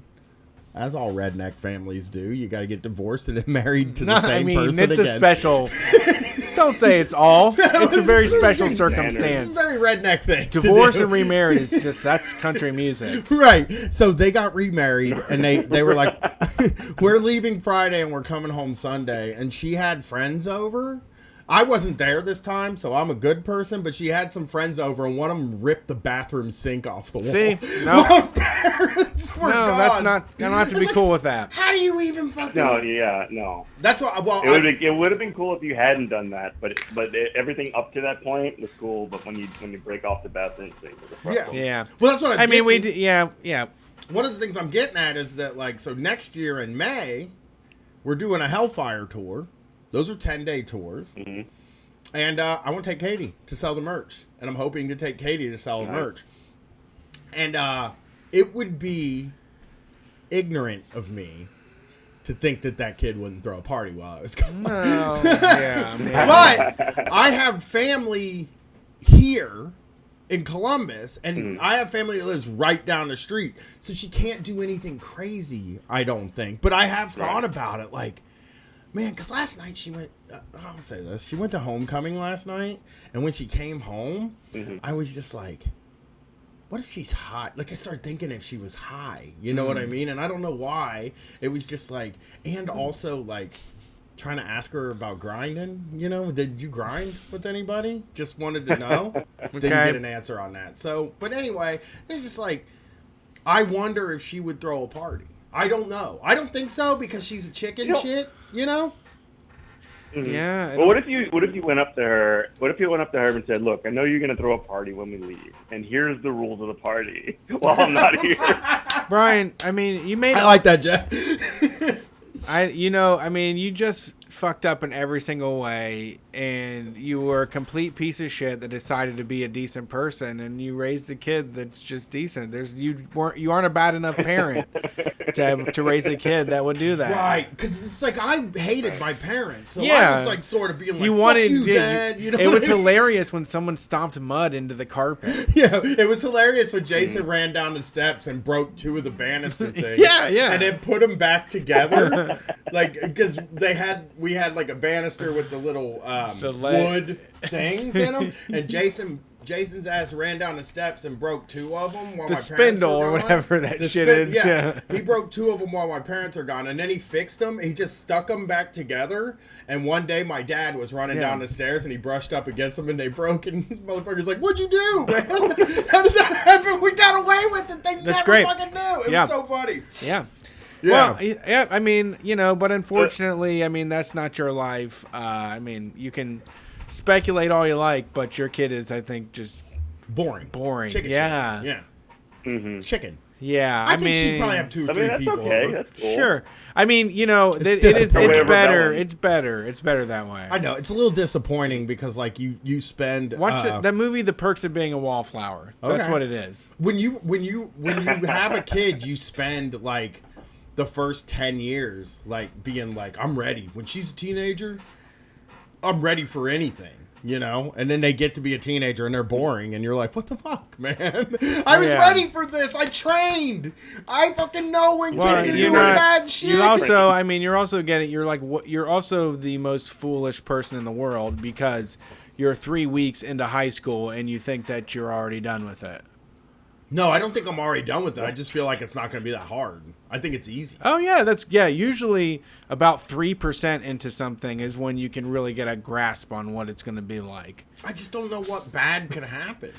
Sure. I know. I mean, I don't want her to get pregnant or nothing, or Well, I too mean, drunk and I go to guess jail. one thing I know about life is bad things don't happen. no. My thing is like what. And usually, I mean, from what you've said about your high school, is nothing monumental at all happened. It was pretty much smooth sailing the whole time. Okay. There's nothing really stuck in your mind or affected Totally you different for the culture. next few decades. Totally different culture at my high No, school. human brain. The human brain's No. reaction to their experience is the same. It's all trauma to them. No. I was having this conversation yesterday about them. It's a different situation now. They have completely different social forces that they deal with at Sure. their school than the high school I went to. And I honestly Way more intense video games. Yeah, well, I just truly don't think You have to know how to do Minecraft and first-person shooters now. Yeah, I just don't think that they come out. I don't think that somebody like me comes out of where my daughter goes to. I don't think you can make that. Yeah, sure. You know, sure. It just depends on. But, it's I mean, just the you school know. that I went to was like a completely unique sort of culture. Yeah, we get that. We get that the point is that you're special. But what I was saying is that It's not special. Everybody was like me. what I'm saying is that like 3 weeks into high school, I'm gonna say you should probably hit the gas on this. Like, this is the easy life. This is easy. It's easy. She's never around. There's nothing going on. Okay. The worst I don't know thing what that I'm talking. happened. The worst thing that happens is she leaves. Wait till she gets behind the fucking wheel of a vehicle. I can't wait. I'm gonna tell you why. I'm gonna tell you why I'm excited about that. Last night she went to the homecoming dance. Before she left, me and my wife are This like, is- "Hey, you need a ride home or anything like that?" And she's like, "Nah, I got it taken care of." 11:30 last night, she calls me and she's like, "Hey, can you come pick some of us up and take us home?" So we do that. And then she comes home and she's like, "Hey, I want to go to a sleepover. Okay. Can you drive me over there at 12:30?" Just sit here and wait till 12:30 Oh, at no. night and drive me to a sleepover. If she had a car, I would just be like, "Go for it. You just go. You know, get out of my hair." Sure. You know. Yeah. They should have made a call Uber or something. I don't know if Ubers take teens. You gotta pack some teas to get that money. Yeah. She won't do that. You know All right. that. You know she's not going to do anything like that. All right. Jeff, tell them where to listen to your show. Yo, what's up? Tell them where to You listen to can your listen show. to Good Morning You can listen to Good Morning Comrade at 8 o'clock on Tuesdays, 102.3 LP New Orleans. You could also check us out online, WHIVFM.org/listen. You can also check out our Good Morning Comrade website. And hey, about that Hellfire tour in November, y'all coming to New Orleans this time? And that Hellfire tour in November is happening in the Northeast. Hey, Jeff, Okay. we're very nervous about New Orleans is going to happen, I'm sure, soon, eventually. We're very nervous about it, though. It's gun shy. Look, we can be your water wings, okay? I got a whole crew who's ready to just bring people in. We and just be need very a extremely nice to we y'all. need a better venue, and then Yeah. we'll talk about We it. already need to- sent her we need to all go- last time because of the- You need to be near somewhere that makes a lot of money. New Orleans would have been great in a better place. I mean, it's not a money making city. Like Oh, get out. the only Well, the so- art so- the art there is in the middle of the street. That's what That's people true. expect their art to be. That they throw a buck at somebody in the middle of the street. Like that's how we should do the tour in Yeah. New Orleans. Yeah, we'll be back. We're gonna be like- back there. Yeah, and last time really was like a wrestling show thing. Like, how much wrestling did y'all go to that weekend? 5 shows, but the problem It was just a garbage bar that had a horrible bad- setup. They shouldn't even offer to do a live stuff. Like, and there was people just. Oh, you're talking about Circle Bar. Yeah, they just shouldn't be doing. They shouldn't have offered it as a venue because they didn't close the Yeah. doors, so everybody was. I mean, it's like sort of like what happens in some of these cities is like, and fucking even if just we- drunk ass like Las Vegas places, man. It's just yeah, like. and if we get a good For like drunk ass dopes, those people are like all the people there are 9 to 5ers that are like white knuckling it and are just hoping that like this one drunk weekend is enough letting go to surpass them until the next time they can do it again. Right. Well, I think we would get a good turnout.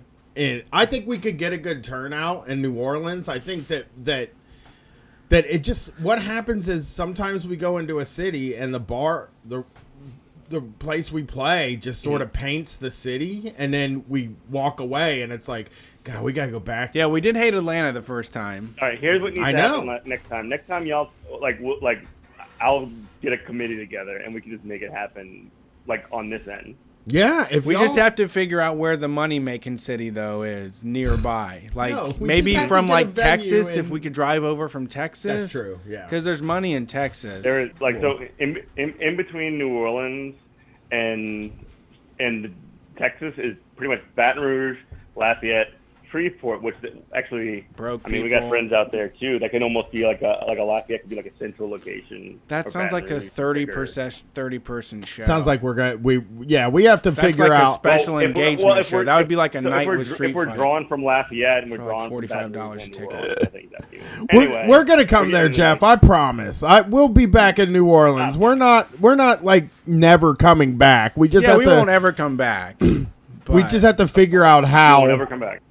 No, we're definitely coming back. We should have came back. You know, we should be doing it on this tour in October, but That's fine. we'll be there. We're coming. We'll we be had to there. do Oklahoma City happen. first. I mean, we'll see. They You have gotta do a Oklahoma City. there's a college there. They're educated people there. Oh Jesus, man! Be nice to New Orleans. Thanks for calling, We Jeff. pride our non-educatedness. I appreciate love it. y'all. Thanks, Jeff. Golly, A whole you bunch really of went in. Ignatius Rileys The running around. Ignatius Riley's though. That's funny though to say. Yeah, we probably should have done New Orleans. The Trillbillies really want to do New Orleans. You I know? mean, it could happen. It's just like a junk place, man. but It's just Hellfire like- has to happen in. It has to happen everywhere. I feel like we have to spread the spirit everywhere, right? But yeah, but mostly in places where we can sell a ton of tickets because it's But I think big, that- but I'm telling expense, you- huge tour. But no, I'm saying New Orleans, you can drive across and do Houston, Austin. It's all drivable. Oh yeah. It's yeah. like a West Coast tour. It's 6 hours from it's less than 6 hours from New Orleans to Houston. So we could have totally added on to like a big tour. we should have. But it's just not like the shining gem of a tour.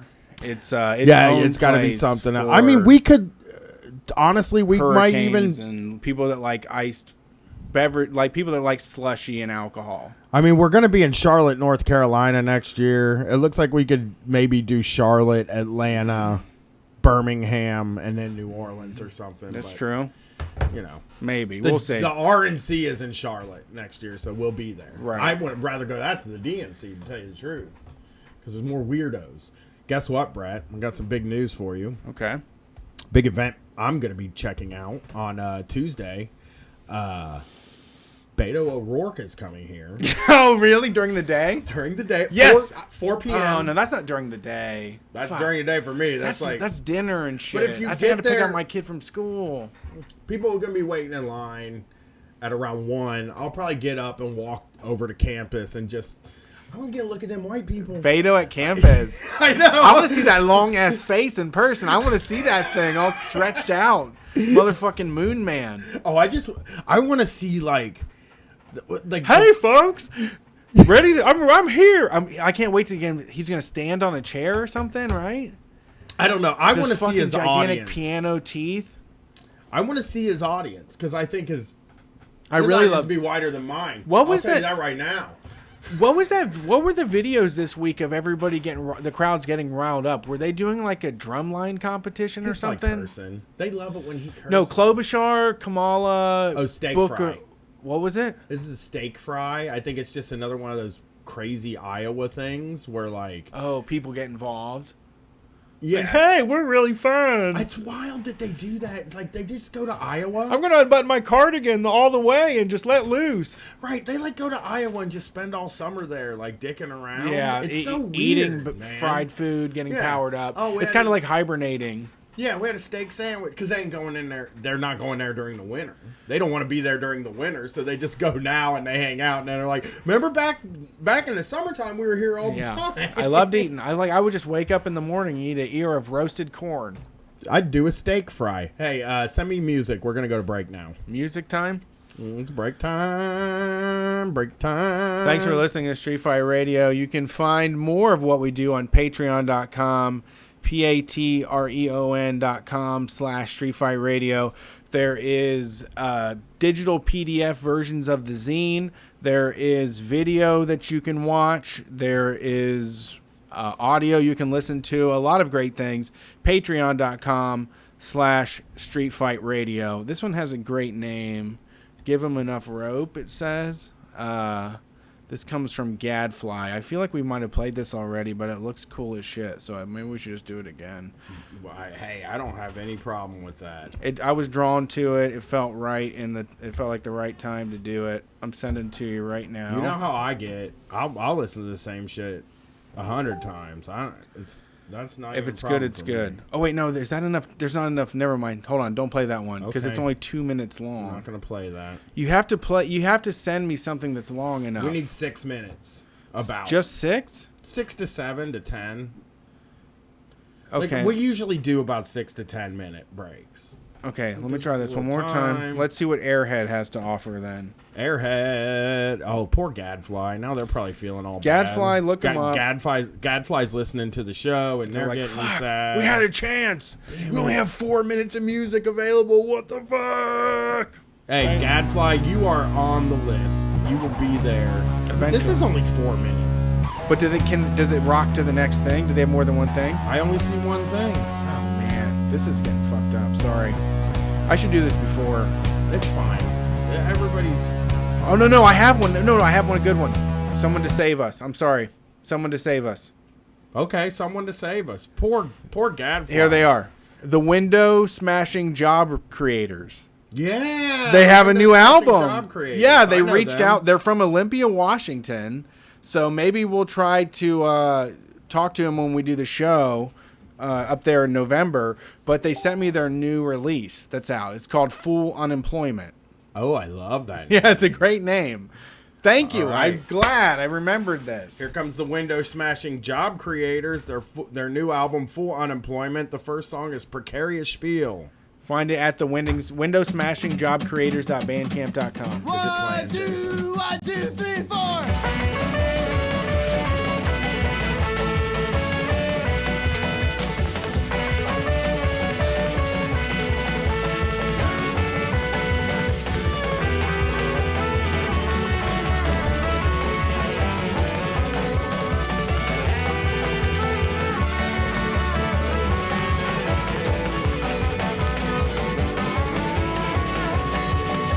Sometimes I get distracted when I'm critiquing everything, but I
I'll put the means just like another fact. We're going on a run.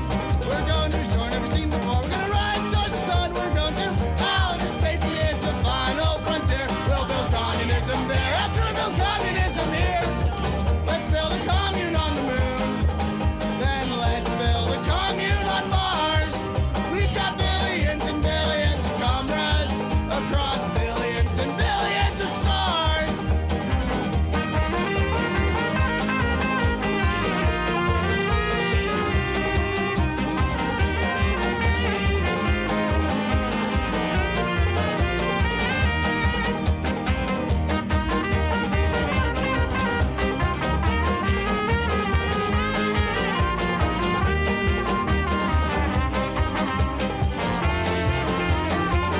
I'm looking through these bottles, change, can't afford to pay my rent. This economy is killing me. But somebody has me spent all the medicines I need at the local drugstore. Now I won't be able to buy the drugs that I need anymore. So let's build a commune on the moon. Then let's build a commune on Mars. We've got billions and billions of comrades across billions and billions of stars.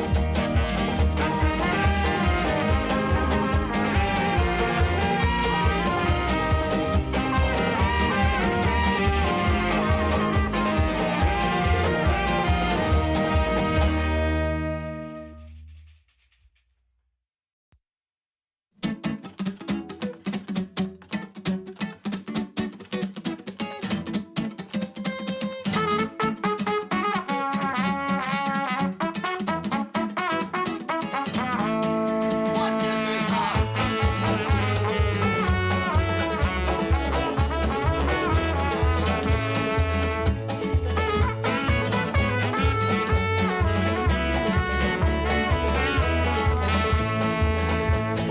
Why are you so sad and mad, my darling, when you fear every warning about global warming?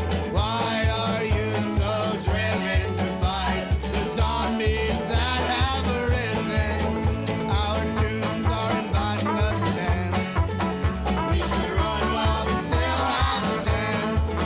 It is time to take a stance. We will not win this round. It is time to search for our church, but our God was lost and found. We're humming some tunes and strumming some strings while markets buying and selling people who are buying and selling things. Our ecosystem is horrible, but soon our ecosystem won't be exportable because our rulers they will plunder the rudder of the wind, rain, lightning, and thunder.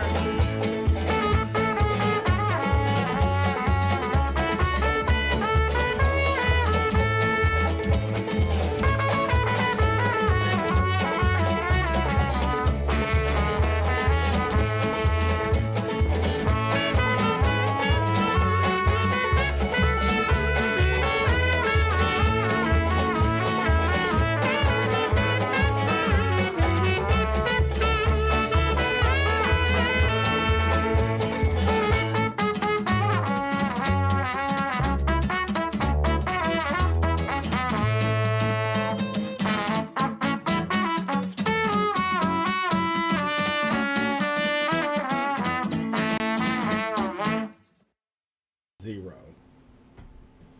Hey, it's Street Fight Radio. Brett's taking a leak. We're back from break. It was a good break. You know, we kind of bullshitted and talked. Got a little bit of work done. You know, it was a working break, I would say. But, you know, working is working. I think. Is that something that people say? Working is working? I've seen that on a few bumper stickers. Thanks for listening to the show.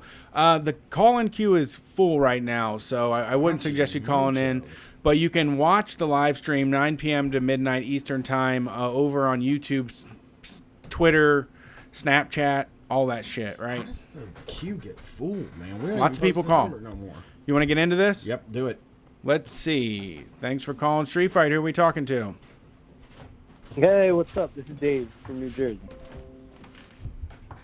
How's it going? Can you guys hear me? Yeah. Oh, yep. Good. I wanted to tell you guys first, I love the show. I just started listening, so it's great. You guys are, I feel like you guys are my friends where whenever I listen to a podcast. I'm just talking with my friends. Cool. Thank you. That is my favorite way to be thought of. No, it's great. It's great. So I want to give you guys a choice. I can tell you about an old job that I had that sucked. I can tell you about my job now, which is great, or I can tell you a good cop story. So it's on you guys. Brett, Jesus what do you criminy. want? Because I like bad I don't jobs know. so much. You know what I mean? Like, I'm a big bad jobs guy. Let's go there then. Let's do bad job. I think we like bad jobs. Okay. All right. Back in the day, like I think 1998, 99, 2000, I worked at a call center that took surveys. And so it wasn't as bad as like telemarketing, because telemarketing is the worst, trying to get somebody to buy something over the phone. That's terrible. But it's still just as bad because you're calling people at home dinner time or whenever, and they don't want to answer questions, you know. So Right. it was a real tough job. I just want to say that, like, it is like telemarketing, and that they take a ton of your time. Because how many times have you been like, I'm going to do a survey, and then you're 10 minutes in, and you're like, God damn, how long is this fucking survey, dude? It is. I mean, Yeah. people. I would think, and this is just my guess, that people get just as annoyed with survey people as they do with telemarketers. No, you're probably right. Especially because this was surveys, we were very, very like held back on what we could say. We had strict scripts that we had to stick to. You had like a few choices of like rebuttals and stuff to try to keep people on the phone, but you had to stick to the wording exactly. So it would have been so much easier if you could just say, hey man, check it out. I'm working this job right now. Just, if you got a few minutes, if I could just get through these questions, it makes my day easier, and, it won't be so hard. But you can't say anything like that. You got to stick with, and I can't even remember what these things sounded like at all, but it sounds robotic, even though you're not a robot. Oh no. People are probably mean as hell to you, thinking, like, oh, this robotic motherfucker. Yeah, I could see myself getting all mad, like, halfway through and just forgetting you're a human. Yeah, and you feel like it too, because you're like, let me go do this response. Okay, sir. It doesn't feel natural at all the way these surveys went. But so it was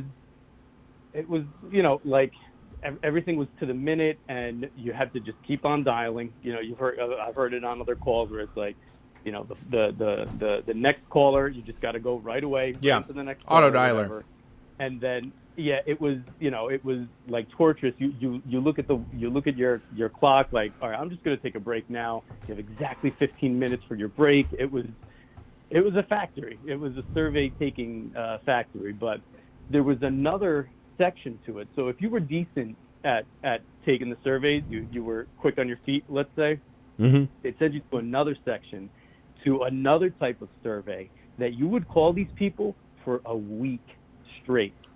So imagine trying to get these people on the phone for not just, one day, but 5 days in a row to ask them about in this place, it was about their radio listening. They were tracking people's radio listening. Can I tell you how? Sir, you've hung up on me. You've hung up on me Monday, Tuesday, Wednesday, Thursday, and it's Friday, and I just need to finish this survey to get my quota. Please, will you answer my questions about what you listened to on the radio today? Oh man, and it would pile up. It would pile up because you could get through, like you said, Thursday, and then this guy's just not answering on Friday. So what happens? You call back Monday, you call back Tuesday, you call back Wednesday, you call back for weeks on end. But the thing is, you have to ask them about that Friday. So oh God! You're like, hey, it's been a while since we talked. Oh yeah. Do you remember what you were listening to on the radio last Friday? Do you, sir? I'm here to ask you. Do you remember what you were listening to on the radio from like 2 to 3 last Friday? 3 Fridays ago. Exactly like that too, because you would ask hour by hour, and you would have to get the call letters. So most of the time, people are like, "Oh, I was listening to whatever station." You're like, "Okay, do you happen to remember the call letters for that station?" You know what it's like. Do you know the call? I mean, I know you guys know your call letters, but that's about it. You don't know the call letters for any other radio stations in the area. No, And most of the time, because Well, they call do letters say it start over and with over a again. W. not all the What's that? time. Let me say this: the Blitz. We just call it the Blitz. Do you know the Blitz's call letters? Right. Ooh, I don't actually. WBZX. I know it, but most radios, Sunny 95. You know Sunny 95's call letters? It's no, I don't. Yeah. So, like, most people don't know call. You Sunny have got 95. to. I think you have to be a total radio dork Keith. to ever even think. Did they get like gift card points or anything for this? You know, I'm not entirely sure. No reward. I think at the very end, if you really needed to convince them, there was some way to get them like a $10 gift card or something. But it was a last resort, and if it was even that, Sir. because I don't think they can actually take it if they can't take it as a survey if you're getting paid to do it. There's something of like shifty about that. So it was just you were going off of the kindness of these people. Some people were it's almost actually really Christmas. nice. It's almost Christmas, and I have to just know what radio you listen to. And I'll tell you what, we can't do this, but my boss is willing to send you a card in the mail to say thank you for telling you what radio you're listening to. He'll put a $10 Subway. He'll take care of your lunch at Subway. How crazy is that? Also, that's the way they decided what people were listening to on the This- radio. Like everything in that No, whole, that whole world was right. Like all predicated Correct. on Before these the people. internet. Yeah, on these people that answered the phones. Yeah. And each one of them, I Well, think I mean, read. it's the same as what we're doing now. Information is worth the most money. Where people are spending their time, where they're spending their attention, it's all arbitrage. Like they're trying to figure out where you can spend the least amount of money to have the most folks look at your stuff. Yeah, and I read Yeah. into I was actually reading about how ratings were calculated, and each one of those calls was represented 1,000 people, and that's Right. how they kind of did it. Right. They would call these people for a week, and each call represented 1,000 people. Bubba the Love Sponge tried to game it and got busted, and had to settle for like $1 million. Well, this is also, it actually has a lot of parallels with the speaker business, though, in that you are expected to bully people, and the folks that make the most money and make this into a career are the ones that will push boundaries and go over the edge and just be like, you know, hey, Mrs. Henkelmeyer, you've been fighting with me now for 45 minutes on the phone. We could have just taken the survey at this point, you know? Why don't we just get this out of the way so that I don't have to call you again? You know? They did used to send, when you did Nielsen ratings, they would send you $1. Like stapled to the thing, and they'd be Yeah. like, "Hey, man, you know, write down." I tried to do Nielsen. I did too. Nielsen, when Nielsen went digital, I tried to get into it and I couldn't make it work. Oh, I tried to do Nielsen with the diary. I tried to do the diary. Oh, And they, you know, it was weird because at the time I was listening to like a ton of like Howard Stern, so the radio part of it was pretty easy because it was just on the same station all the time.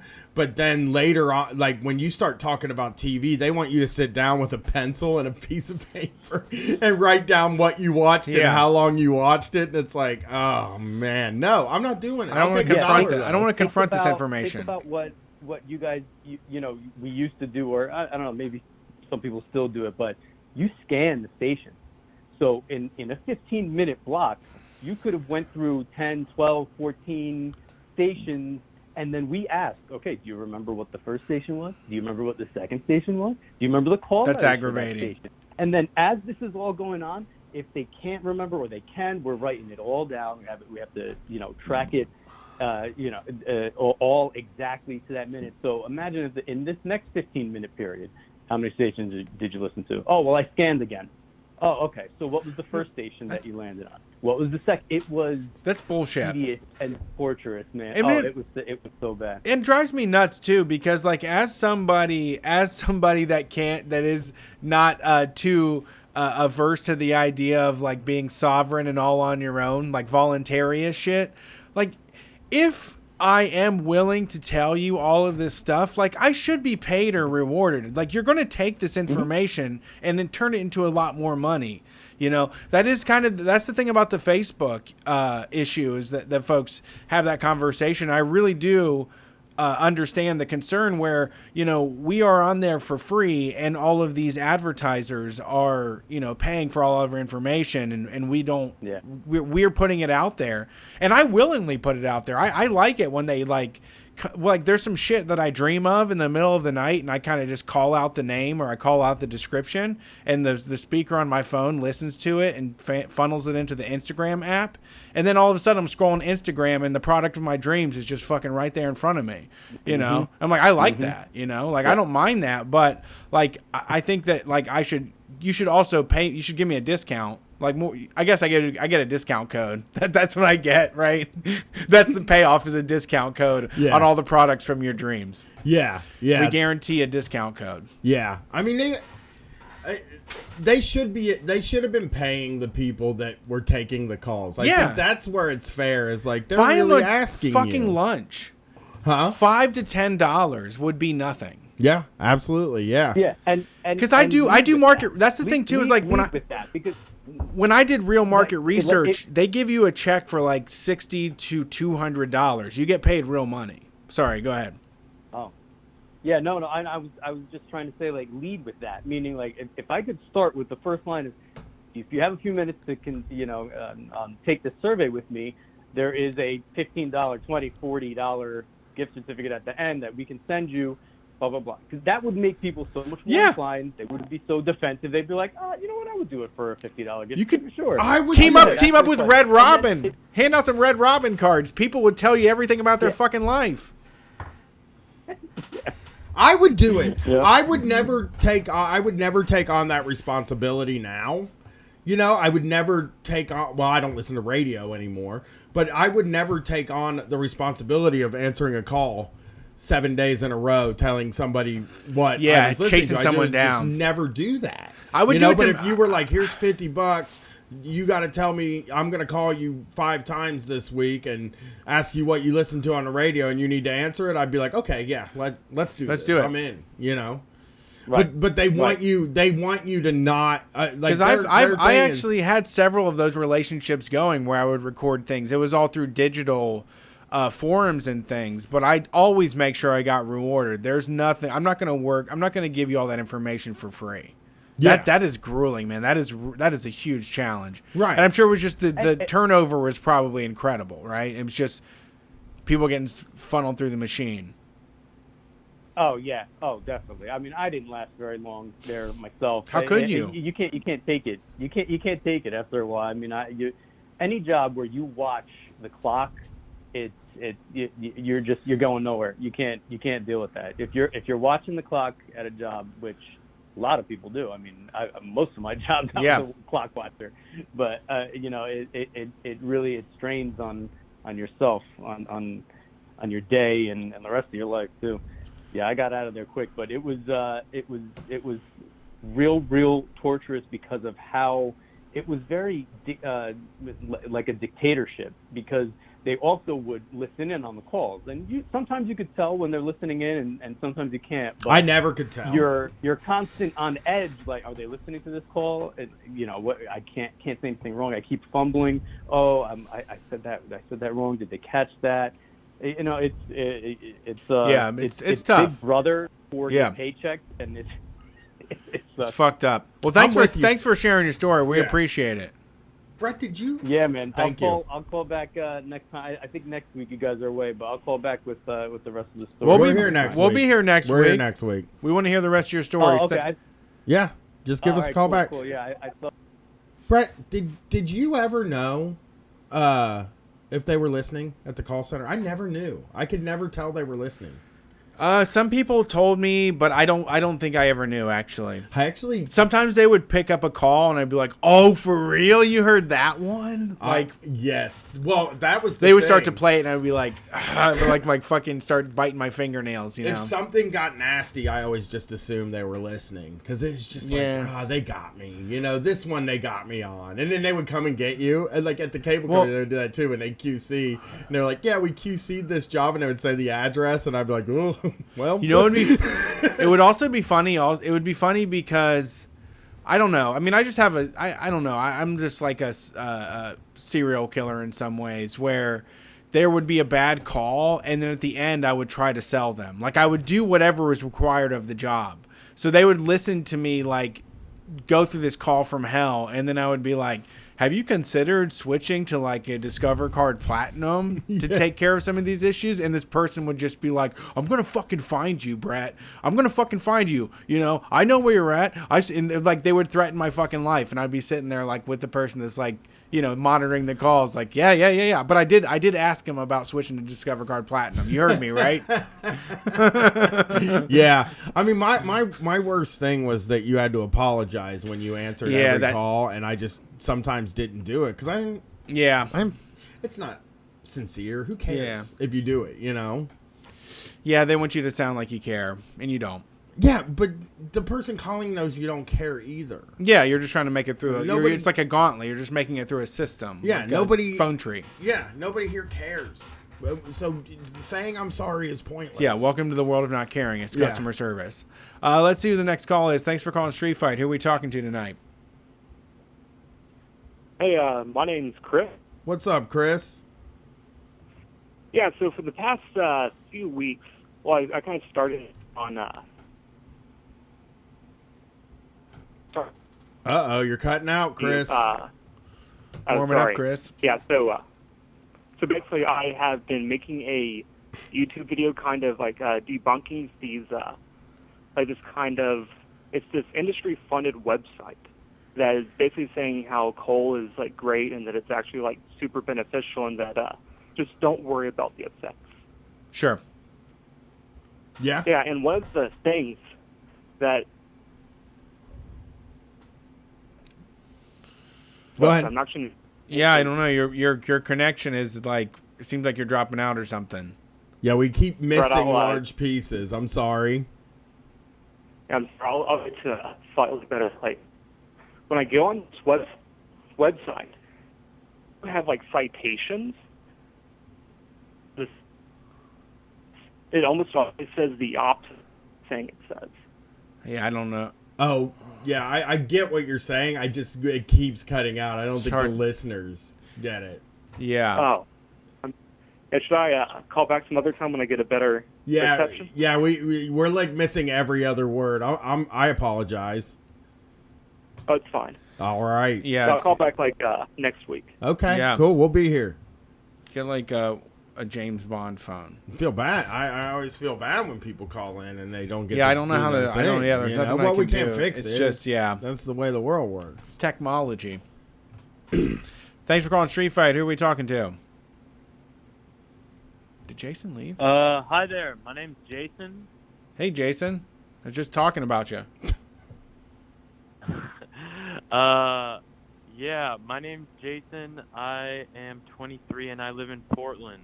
Okay. Well, Great. we're gonna be in Portland in a month or two. So, maybe we'll see. Word. Well, I hope you do. I hope you come out here. I think there's a really good presence out here. I was at the school walkout that all the high schoolers did here. Oh, cool. And there was really good vibes. Yeah. Yeah. So it actually worked out. I didn't know that was the walkout for the climate strike. Yeah, it was for the climate strike, and it was like mostly organized by high schoolers, which is the crazy thing. That's very cool. And there was, yeah.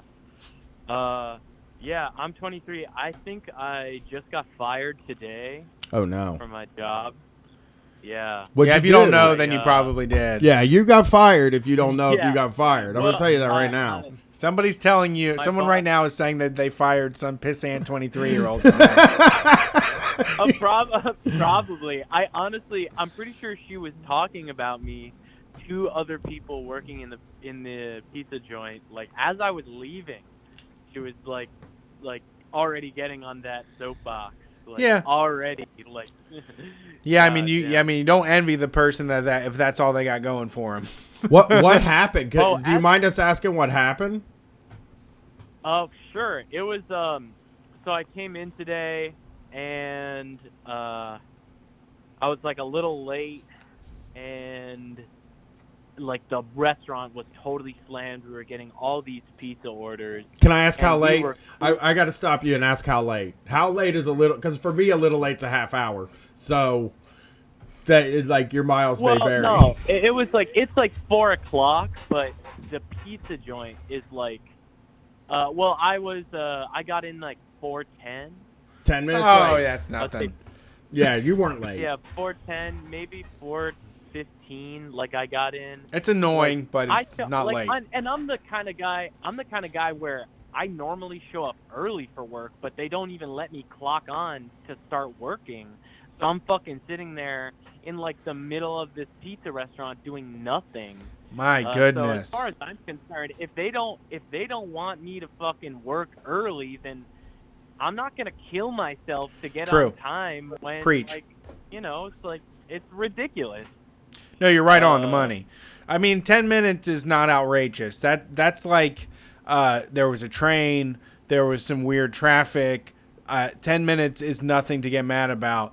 It's only folks that want to be cruel and like hold it over your head and feel like they are powerful when they actually in their private lives don't feel that way at all. Right. Yeah, Well, and I always say, that's not the whole story though. is Okay. the thing. So I was late.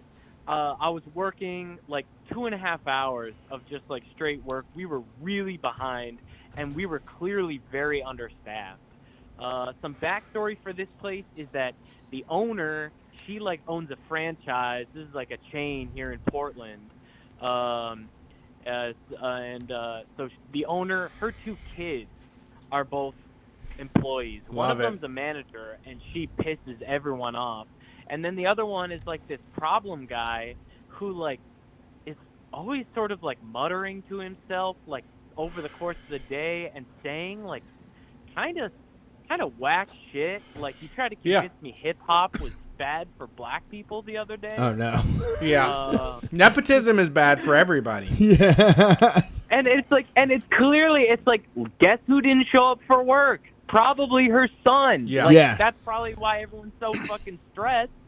And, we're all working hard, and I'm there, and I just decide, far be it from me to, like, complain, but I should be able to listen to music while I fucking wash the dishes. Yeah. I put a single headphone in my fucking ears, and then I'm like making a pizza and like going back and forth to doing dishes, washing my hands, and making pizzas and shit. And then the manager, not the owner, the manager says, "Hey, you can't have that in my ear." And I look back at her and I said, "Why?"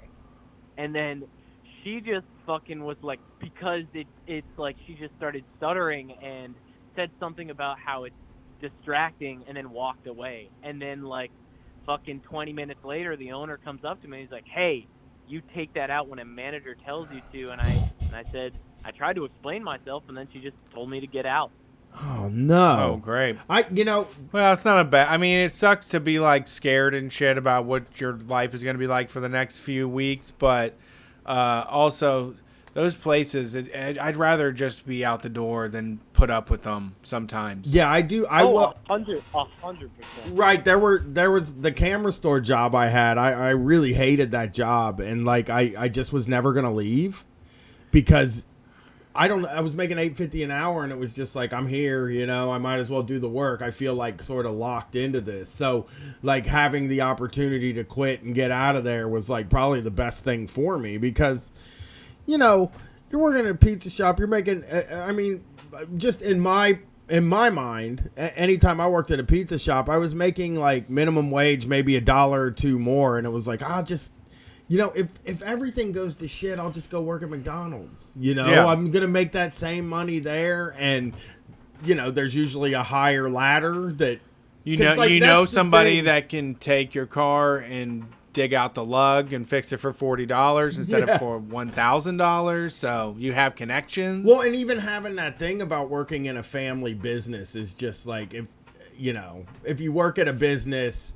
and somebody's getting away with murder, then that sucks. You know what I mean? Like, I don't know. I think you got the good end of the deal. And did you get to yell? Did you get to yell at the Did I person or yell? give them any shit? yeah, you didn't tell them they suck. Yeah. I honestly, I was not. I was like sort of trying to be cool about it because there were customers in the fucking joint. Oh no, you gotta go and crazy. there are other people sort of like working hard at that job, so I didn't want to like mess up the flow of shit by causing That's- a scene. Oof. Well, But I understand am that. going in to get my last paycheck, and I'm gonna fucking tell her that I can't wait for her pizza joint to go under because everyone's quit. Yeah. Like that was a thing. I showed up. I got hired just a fucking week ago, just a week and a half ago. Oh shit. And I showed up and like already the vibe was like everybody was quitting. So Oh, no. I'm not surprised. Like That's- people are doing that for a reason. That's a hell of a you get there for this is happening usually if you work at a place for a week and a half, 2 weeks, you're still in that honeymoon phase where they don't yell at you for anything. Yeah. I can't imagine somebody coming up and saying when a manager says remove this, you do it when you've only been there for a week and a half. You just got to get out of there. You're lucky you got out of there, I think. Cuz you could have ended not up being worth there it. a lot longer. Honestly, shout out to anyone who's listening right now who's working at like a Panera Bread or something. Like these kinds of fucking chain restaurants, they treat their fucking employees like dirt. Like where Yeah. there's like a minimal amount like a of vibe. prep, they fucking treat you like dirt, and you can't even fucking speak to them. Like you can't even ask them why you can't listen to music. Yeah. Yeah. Well, yeah, thanks for calling in. We appreciate it. Yo, you guys are great. Big love to everyone. Yeah, thank you. Thanks for calling. Peace. Hey, hopefully you find another job real quick and then quit it and then find another job and then quit. But hey, That's what it that's is. what life is down there. Yeah, for a lot of those, the Panera Bread type job, they are just looking for someone that can put up with the shit. They don't want anybody to come in and have anything else to offer besides like the number of sandwiches per hour that they require. Like you can get sent out the fucking door pretty quick. All right, let's see who our next call is here. Thanks for calling Street Fight. Who are we talking to tonight? Howdy, what's up? I don't think this is a skeleton. They'll answer. There's I a just know it. skeleton? I just know it's not a skeleton. It can't be. No, we don't get skeletons anymore. Everybody. We gets haven't them. had a skeleton in a while. That's true. 910, are you a skeleton? Are you from? They probably fell asleep or like hit mute. Or Yeah, some they shit, probably have you been. know? Oh, wow. Oh, Yeah, that's no, it. my goodness. Back Hey, from the guys. dead. No Back from the dead. skeleton. Reanimated corpse. Woo! You scared me. This is the Hey, guys, sorry about holiday that. season, man. I got spooked. Terrifying. Woo! We were scared. I got a bat behind me. I got the heebie-jeebies going on over here. Who's this? What's going on? Hey, this is another Brian with an I, by the way. Oh, fuck. Solidarity with For my fuck's first sake. We Brian don't caller. need that. We already had one of those. We got two I know, Brians I'm with another eyes. one. I'm sorry. You should have had a Y. You know why I have a Y? Because my grandma told me I could pick, and I picked Y.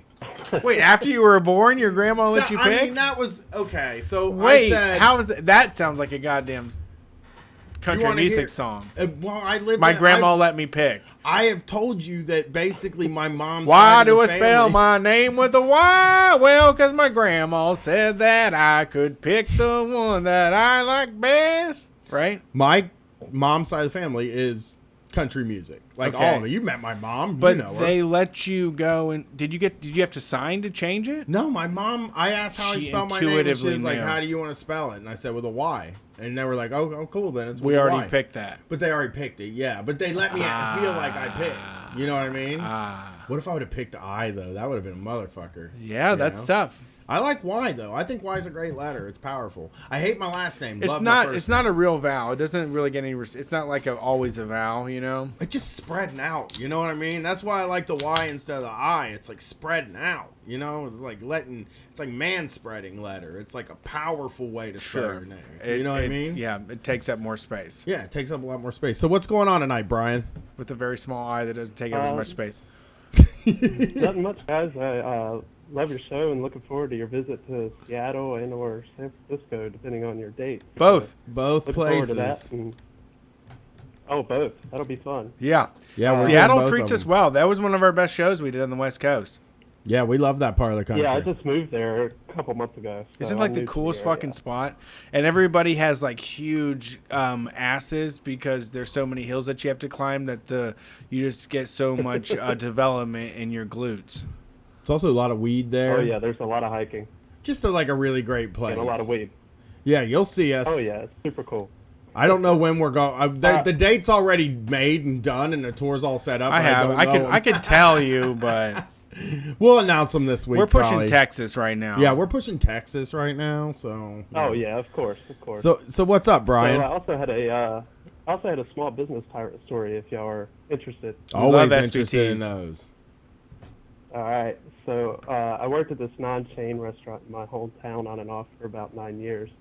And the last day I worked there, I was working up to earn some money before I went off to my doctorate program. And I worked to clean the restaurant. But this day I knew was going to be my last day because I was moving away. So one of the servers needed a witness to go talk to the owners. And the server had been here a really long time. And didn't really think it'd be anything serious, so I volunteered myself to be the witness for the server.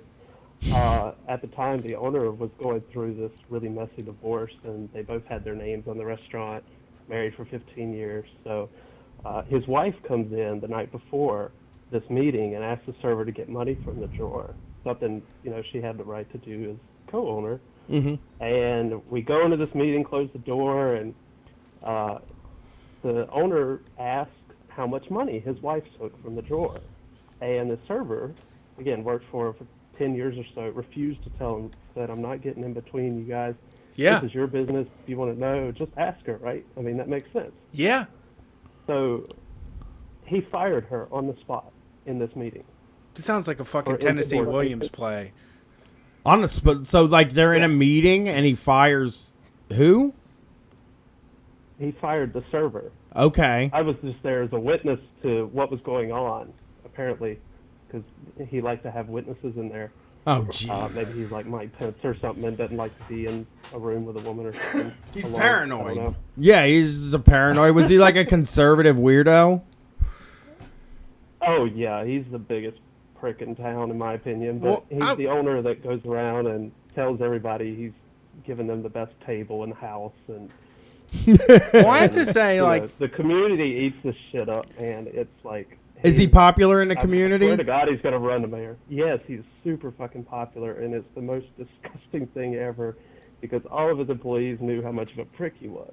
Is he? Can I ask? Like, is he like does he give a bunch of money to the police? Is he that kind of popular? Is he like popular with everybody, or are like people are like, I'm going to this place. This place is great.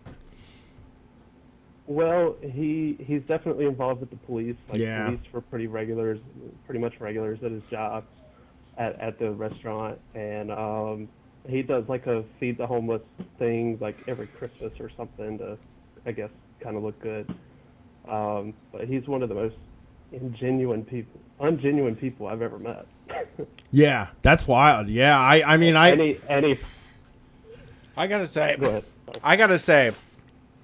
For anybody that's been in a long-term relationship with somebody, there comes a time where you wish you had like a time machine that you could show them what they had said like prior in some circumstance. But having a third party there while you fight with your spouse just would be someone just to take the records and do a little it bit wasn't of with like... the spouse, it was with the server. Yeah, it was with the server. He brought Right. the server. who supervised the money. Right. I mean, but I mean, that is just like, that is a weird fucking situation to, but I'm like, that's what I'm saying is like, I can see why someone is like, Well, someone has to observe this because I don't know what's about to happen.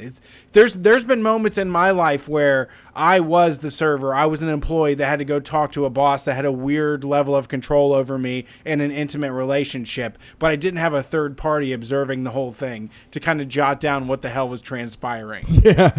Yeah. Right. Were you uncomfortable? Were you like, I got to get the fuck out of here?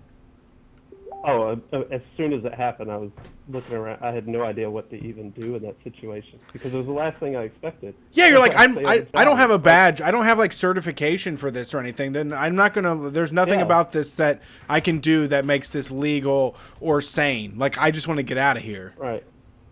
Yeah, like they don't teach you how to experience your boss firing a single mom of two over him and his wife proceeding. Bickering. Yeah, that's Just bickering. Ridiculous. Yeah, you just trap. Yeah. That small business tyrants just trap you in their world. They, But that's what I mean. They And that's what I'm trap saying. You in their shit. Yeah. Yeah, and like they brought you in. It's like, oh, you're a third party. You know, we need to discover how much my completely horrible ex-wife has taken from all of us here at the business. And it's like, oh my God, I need to get out of this. Like I need to sue you for emotional damage. Is what I need to do. That's awful. I shouldn't be surprised, but yeah, it was totally awful. But yeah, I'll call back in for another story one of these days. Yeah. Yeah, we'd love to hear it. Thank you. Thank you Thanks for calling calling. in. We appreciate it. We got one more to go. Oh, one more appreciate it. call to go. Bringing it in for a landing, huh? Yes, it's time for landing gear. Holy shit. This is our landing gear. We're going to have to talk for a few minutes, though, afterwards. We don't have to give them 3 hours. Well, Sometimes, give them a few. sometimes give we them get 2 hours and 15 minutes. chillax. We're gonna do an ABCD at some point, right? Yeah, in a couple weeks. We got to. We fucked up. It'll be fun. We fucked up. 9/22. Big accident we did. What's next Sunday? Nothing. It's not. Can we drum it up for in a week? No, I don't think we You can. want 2 weeks? Well, we can't do it in 2 weeks. Because we'll be gone? Because we'll be in Texas No in 2 way. weeks. No, we're not going to be in Texas in 2 1, weeks. 2, on the 6th. Okay, yeah, we could probably do it 10 October 6th. We're not 6th? going to be here next Sunday. We're Where we're actually gonna be? not going to be here next Sunday. Where we're gonna be? We're going to be in Cincinnati, Ohio, witnessing the Trillbillies Oh, live yes. with Yes. with Lee Baines III. Right.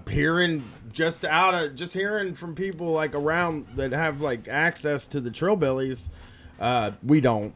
That they're having a special guest, and they're not even like they're not even telling us. Yeah. You know what I mean? They're like keeping this secret from me and Brett. Yeah, this is going to be some Ohio born and raised. Yeah, just some local talent. Couple of people Undiscovered. from Ohio. People that haven't broke through. Yeah, to the I don't mainstream know. yet. I don't know. I'm excited to see who it is. But so I You say know? let's put the X on the calendar right before we leave for Texas, October 6th. That's our Anybody But Cis Dudes call-in show. October 6th, ABCD call-in show.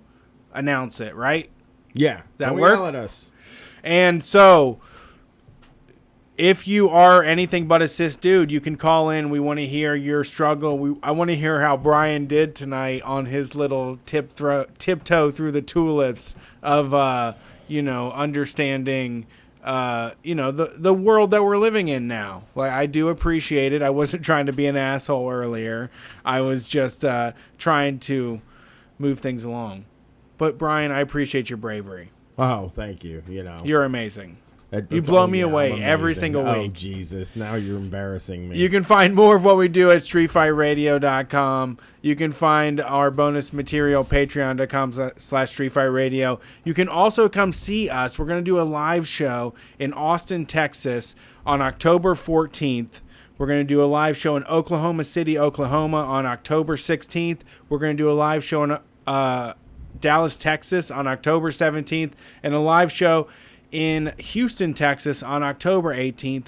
All of those shows, we are bringing Kath Barbadoro with us from the What a Time to Be Alive and Lie, Cheat, and Steal podcasts. Yeah.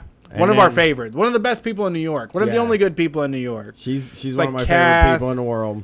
Jamie, Rachel, all the women of New York are great. Oh, right? come on, man. Felix is a sweetheart. Hey, we could do without him. Get out of here. He's my sweet boy. He's my co-host on Shocktober, you know? Yeah. Sweetie. Yeah. And then, and November, like we've been talking about. We're going to announce this pretty soon, even though we're pushing Texas. It happens really shortly after Texas, so we'll probably be pushing 2 shows at the same time at some point. And we're going to be doing Seattle, Portland, San Francisco, LA, and San Diego. And really beginning cool of November. Yeah, really cool special guests on a lot of those shows too. On pretty much all of them. We don't know who. Yeah, pretty much all the shows are going to have cool special guests. Yeah, they're getting bigger and better, and you don't want to miss these things. They're once-in-a-lifetime events. They're becoming more fun to put on, and I can't believe we get to work with so many amazing, brilliant people that are doing things outside of the norm. Come join us. Let's spread this mess across the U.S. If you want to see us in Texas, go to store.streetfightradio.com to get your tickets. Friday, Houston, Texas. I mean, for real, if you can drive to Houston, Texas, we're going to do a split bill. Street Fight Radio and Kath with Party World Wrestling. 1 fucking ticket, $15 motherfucking dollars, all night long, partying, hanging with the gang, acting orangutan. Come get fucked up. It's going to be fucking amazing. Let's get this last call. Let's do the landing gear. Someone else jumped in. I don't know if we'll take their call or not, but let's see who we got. Thanks for calling Street Fight. Who are we talking to? My fucking touchpad is... Hey, how's it Joe going? from Minneapolis. How am I coming in? Hey, You're Joe. coming in great, Joe. How's it going? Keep punching, Joe. Great. So I got to ask, before I get started, are you guys planning on coming out to Minneapolis anytime soon? Well, you're Minneapolis. You're awfully close to Milwaukee, and DNC's in Milwaukee next year. Yeah, so that's I a would safe bet. probably be willing All to right, bet that all you're right, probably cool, going to get a cool. big show. Actually, Yeah, we're trying to All make right. it a raucous Kill it. thing. We're going to get some Trillbillies and Sams and anybody else that we can. All right. Awesome. Well, I got a pretty fresh getting fired / small business siren show story for you. Nice. All So right. This happened the weekend of Labor Day. So I just, I worked in food for a long ass time, and I switched out to accounting because food doesn't work if you want to have a family, and I have one. Yeah. You see that? I got real quick, I just want to say What's that? this. Like, whenever you watch the show Chopped, if you, like, pay attention to, like, 50% of the chefs, they're like, hey, I just want to win this $10,000 because I never get to see my kid and I want to take him on a vacation. And it's always that too little, Pretty too late much. vibe, you know? Yeah. But, yeah. No. I mean, the thing about cooking is that the hours suck and also the money sucks. So, yeah. Yeah, I mean, you That's can the make end of good cooking. money, but it's really hard work to get to that point. Like, yeah, you it's really hard work, and yeah, and even if you make good money, you have terrible hours. Like, Oh, yeah. there's no. I mean, it's one or the other. Yeah. But yeah, so I got hired on through kind of a recruiting / temp agency at this company in the Twin Cities up here, and so like I thought it was going great because after like a day and a half. So I got hired on to do some like temporary contract type stuff and to like get them ready for their audits at the end of the year, right? But a day and a half in, they're like, we were thinking that we needed another accountant long term, and it was this like umbrella of 12 companies or whatever, and they're just like, we really think you're good enough to like do all the accounting work for 2 of our companies. And I'm like, like I said, I got a family. I'm trying to break into this industry. I'm like, yeah, all right, let's do it. Let's go. But so apparently they had some issues with me. Like I, admittedly would show up 5 to 10 minutes late sometimes, which like it's an office job. Who the fuck cares? But apparently they did. And then I also would take some personal calls on company time, which they also didn't like. And when I say personal calls, I mean like 5 to 10 minute calls once a day from my 6-month pregnant wife. And so then I got a call from the recruiting / temp agency that I was technically working for because I was on contract because I wasn't hired by this original place. The Friday of Labor Day weekend saying, hey, they're going to let you go because they don't like how much time you've been spending on personal calls. And they also don't like how late you've been. And it's like, I was 5 to 10 minutes late a couple of times a week sometimes. Yeah. because I had to drop my daughter off Regular. at I mean, daycare. there's regular shit. I mean, Brian said Right, like regular shit. over a half hour is like, I mean, what's going on? But like, if you're up to a half hour late, it's just that's sometimes what it takes to get the fuck in here. Yeah, I look at it like Right, and it was I shoot for No, go for 7. I always considered, because people have told me this in the past as far as the grace period goes, right? It's 7 minutes, okay? Right. And like That's Right. unreasonable. you're not, but what that means is, I'm not saying you're late at 7 minutes. I'm saying that I got to be at work at 4. I get to work at 4:07. I'm not late at all. That means not late. You know what I mean? That Yeah. means Right. on time. And then after that, you're late. So if you're getting there at 4:17, you're 10 minutes late. You're not 17 minutes late. Yeah. You know what I mean? right. No, I totally feel that. And like, and you know what? I even get it if it's like, I think it's like actually worse if you're at like a pizza joint or a restaurant or whatever, because like if you're 10 minutes late, you're keeping probably one of your coworkers there for 10 extra minutes, which like sucks for them because maybe they miss a bus or maybe, you know, some shit can happen, right? Yeah. But like, it's an office job. Oh, yeah, yeah. What's going to happen in 10 minutes at 8 a.m.? Like, Yeah, nobody needs to be there to cover it in an office. It can all Right, get exactly. it can all get taken care of when you get into work. Exactly. Well, and you know what? It's like if you have that big of a problem with it, like I'll just work an extra 10 minutes for my lunch. It's fine. But the fucking crazy thing was she never told me she had a problem with any of this. Like she never said like, "Hey, I've got a problem with you coming in 10 minutes." I mean, Right. she told me once, but never That it was sucks. like, I call that secret your job rules. is on the line here. Secret rules. I mean, Well, that's and- what I and so mean. there's I a couple don't of- deal with anybody that brings things up that they have never brought up when they actually happened. You know, I had to come to an understanding that with the people that I deal with in my life, I have to say when they're doing something wrong, I have to say I don't like this way that this is happening. I have to like bring it up then, because later on it's Right, like 'cause all otherwise, worthless. how are they going to know? Yeah, it's all worthless. Yeah. And so, you know, I had heard that like once or maybe twice, but it was never like a, hey, this is a thing that you could lose your job over. And then also, I had never heard anything about talking on the phone. Again, if they were like, hey, just take your personal calls on your lunch break, because one of the things about the place is like between 12 and 1, they wouldn't ever talk to you. Like your lunch break was kind of sacred to them. Well- and if it was like I knew I had to take my, you know, personal calls or whatever over my lunch break, I could have done that, but they never told me anything. But Well, the there was two- also- two kind of kickers to this story. Well, I had a lot of situations with call center jobs where I would collect the amount of money that they wanted, but like I would be sitting on a dial tone for longer than they allowed. Like I would be my downtime, I would be wasting my time, but like they're like, no, you're supposed to be spending all of your time. You used to do like max amount of time taking calls, and I'm like, no, you asked for this amount of collections for the month. That's what I'm gonna do. And then other than that, Right. like I'm going to eat Dove chocolate and sit on this dial tone. Hell yeah. Well, yeah. So there's kind of two kickers to this thing. So the first is that my boss, the one that decided to fire me, had gone on vacation like the week before she decided to fire me, and I was 10 minutes late, technically, going by your scale, 3 minutes late twice during that time. 3 minutes 3 late. minutes.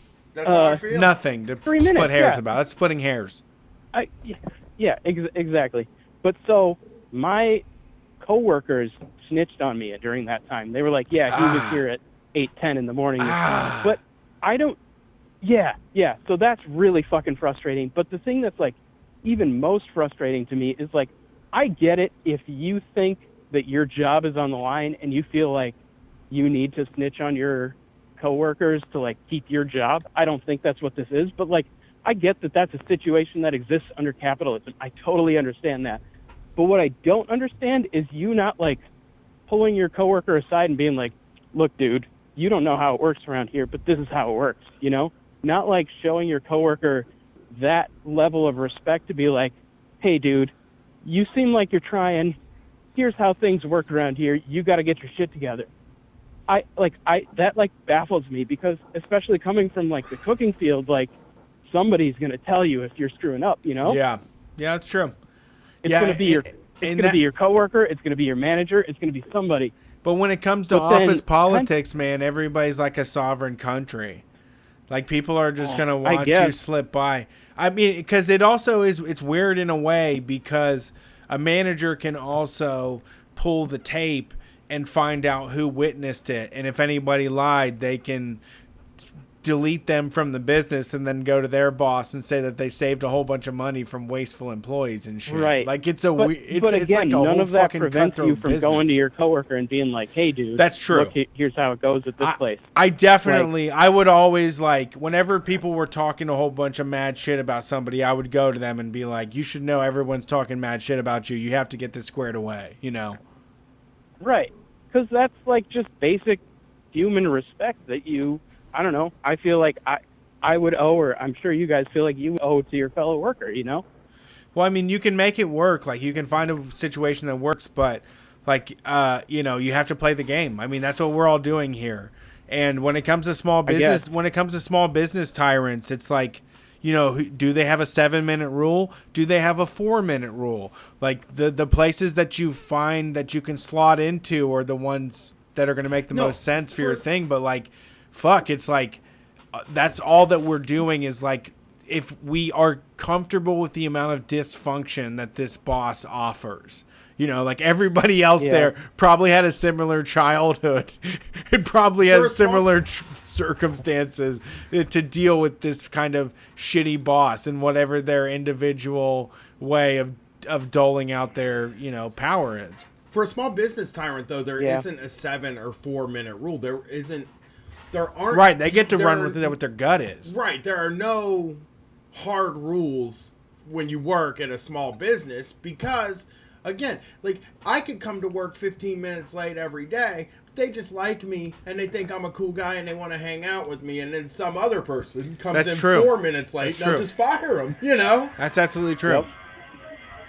That's honest. I mean, all right, so I got one more kicker on this story, and so that is that the failed son-in-law of the owner. So the way this place worked was it was founded in, I can't even remember, the 50s or the 60s by this dude who ran it till he died like a couple of years ago. He was in his 90s, and his son took it over. And so his son-in-law, his failed son-in-law, has his own company in like a related field, and he has basically been subsidized by this company to the tune of, over the past like 2+ years, he owes the parent company over $1 million, and he's made exactly one sale. And it's like, I get fired for coming in 10 minutes late and taking 5-minute phone calls with my pregnant wife, and yet your failed son-in-law gets to hang out and like use the office and just drain the company coffers. I mean, you do have to swallow that pill and realize they get a different deal than we do. Yeah. I worked for a business where there was one of the guys' frat bros got his own private office to just pull pranks out of and create a fun environment for this guy to show up to, and did absolutely nothing except for draw a fucking fat paycheck. But that's where I came up with that thing about like, they think I'm a cool person and they just like me. Was your sort of situation at that place where it was like they just thought Brett was cool and they liked him, so they moved him around enough that people didn't notice he wasn't doing any fucking work. But Brett could still be working at that place now. Like, if he hadn't moved away, I could be second in command. Yeah, you would still be, if you hadn't moved to Dallas, you could still be working there and still watching whole seasons of television while you're at work. Absolutely. You know, Brett binge watched Breaking Bad at his job, like sitting at a desk at his job. He also slept on a couch in the break room. They were getting iced there when that was the big thing, Smirnoff Ice. Like, they just fucking like Brett. That was all it was. They were like, oh, I just want to be around this cool fucking dude because Brett's a cool dude. And like, he got to keep his job. I'm sure they fired fucking 50 people that did way more work than you know? Yeah, for sure. That's what it is working for a small business tyrant. You're not the reason that working for small business tyrants is such a huge problem is because you are not judged on any objective metrics at all. It really is what some person thinks about It's you. the whims of petty royalty. Yeah, that's exactly what It's it is. somebody that happened to. It's like if I were in charge of a couple $100,000 right now, all of a sudden I'd be like, that person is worthless. Yeah. But fuck them. Yeah. I love this guy right here. Like this gal right here, this non-binary pal. They get a 6-figure income. I love them. They're wonderful. yeah, it really Like is. They're you just fuck anointing. yourself in a way that you think that you've generated all of this money because you're so much more brilliant than other people. And that's why I've always said we're not the leaders of anything and we're just, fools like everybody else. Yeah, but they're just. I would just like, want to they- join an angry mob. I just want to join like a lynch mob. You're right. They have their For not a billionaires, lynch mob. for Jeff Bezos. The thing is, Right, a non-racist Yes. against billionaire sorry. lynch mob. But you're saying about, like, it is a kingdom. These people that have a few $100,000 that somehow were able to save it or inherit it or got their hands on money or met some investors, they build their own little kingdom. Yeah. And then everybody that works for them is their subjects. Yes. And they can chop your head off if they want to, if they're just feeling like It's part of the that's part of the joy of what they do. yeah, they like it. They like Yeah, being that able to come in and say, you fucking were on the phone for 5 minutes, and it bothered me that you did that. You know what like that's what really all it was he didn't do anything wrong by being on the phone with his wife for 5 minutes. And I'm sure there's other people at that job that were on the phone with other people at different times. Well, to be fair, I closed the door of my office, which is real bad, apparently. Okay. Well, that changes everything. That's what bothered. I would nail you to a Sorry, I didn't cross. spill those beans earlier. In my voluntary society, you would be nailed to a cross. Yeah, because the thing about it is that like they're mad at you because they're your boss, and they, like Brett said, they had an invisible rule. They had a thing in their head. Shutting the door when you're on the phone is just disrespectful to me. They shot you. Boom. They shot you a glance that was supposed to be a 45-minute conversation about how they expected things to be, and all of a sudden, because you didn't change all of your behavior and you still met their other goals that they asked of you, you're in trouble. Yeah. So did everything turn out okay? All Did you right, get another so- job? I got some interviews coming up. Okay, No, we nothing got some- yet. But yeah, I got some interviews coming up. I just want to do 2 more things real quick. First of all, shout out to the Street Fight Discord group. I'm a patron and I'm on the Discord, and it's rare to find like 2 people as cool as the average Street Fight Discord person sweet. is. So yeah, y'all are awesome. And then solidarity to any of the workers that are striking right now, be it UAW, be it the people in Oregon, be it Chicago Treachers. Y'all are awesome, and keep striking, keep fighting for what you need, because that's the only way we're going to get anything done these days. Yeah. Well, thanks for calling in. That was fun. Yeah, thanks for we appreciate it. We got we got somebody that has called in before, but then we also got to jump in, which we had with We Jack got and 2 Leslie. calls. Yeah, there's 2, but we got to jump in. There's We're somebody taking that's just these calls. Somebody that striked while the iron was hot. They're a jump in. We'll take the last We're taking call. just these calls, and they got to be succinct. Good shit. Thanks for calling Street Fight. Who are we talking They're to? not good shit. We're just getting rid of it. You're Am I out of on? here. Yeah, you're here. This? Under extreme amount of pressure too. This is a lot of pressure for you. I Just, really feel. I I hope you really can feel sorry shine. Yeah. for you for putting you under this amount of pressure. Yeah. What's yeah, up? I've never been on before. Yeah, that's great. We'll treat you well. Yeah, I guess I'm a little nervous. I don't know. We'll treat you well. Just realize that a lot of pressure here. We really need to be dazzled right now is the thing. Late in the show, we need a dazzling phone call. What's your name? I'm Jake. I'm from Utah. What's Jake? up, Jake from yeah. Utah? Some Jake. I wouldn't worry about it. Come here sometime. We want to. We want to come to Utah. We have actually tried to figure Utah out a few times, haven't we? We could have. Yeah, there's a few tours that we could have tagged it on to the end.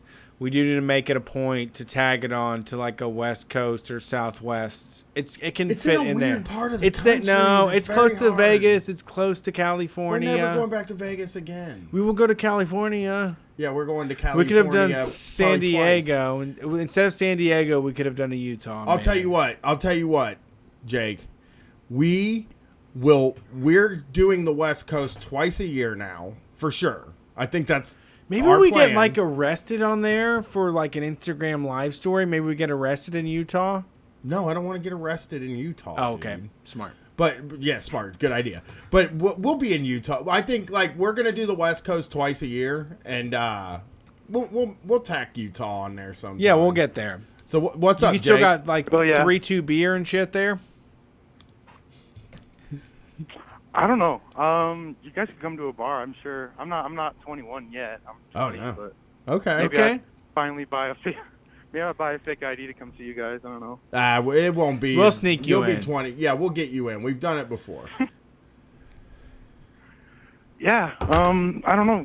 I just kind of never called in before, but I've recently gotten to the show. I love what you guys are doing, and figured I'd call in. I don't know. I feel I feel kind of just lonely tonight. You know. Yeah. Oh, Feel okay.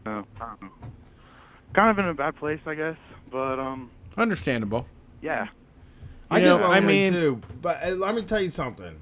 I feel that way quite often, and a lot of times you can pop yourself. I hope you pop yourself out of it, and I don't know what you do. Look. Here's the thing. I don't know how to go out and make friends, but it's very important to try to figure that out. You know, like.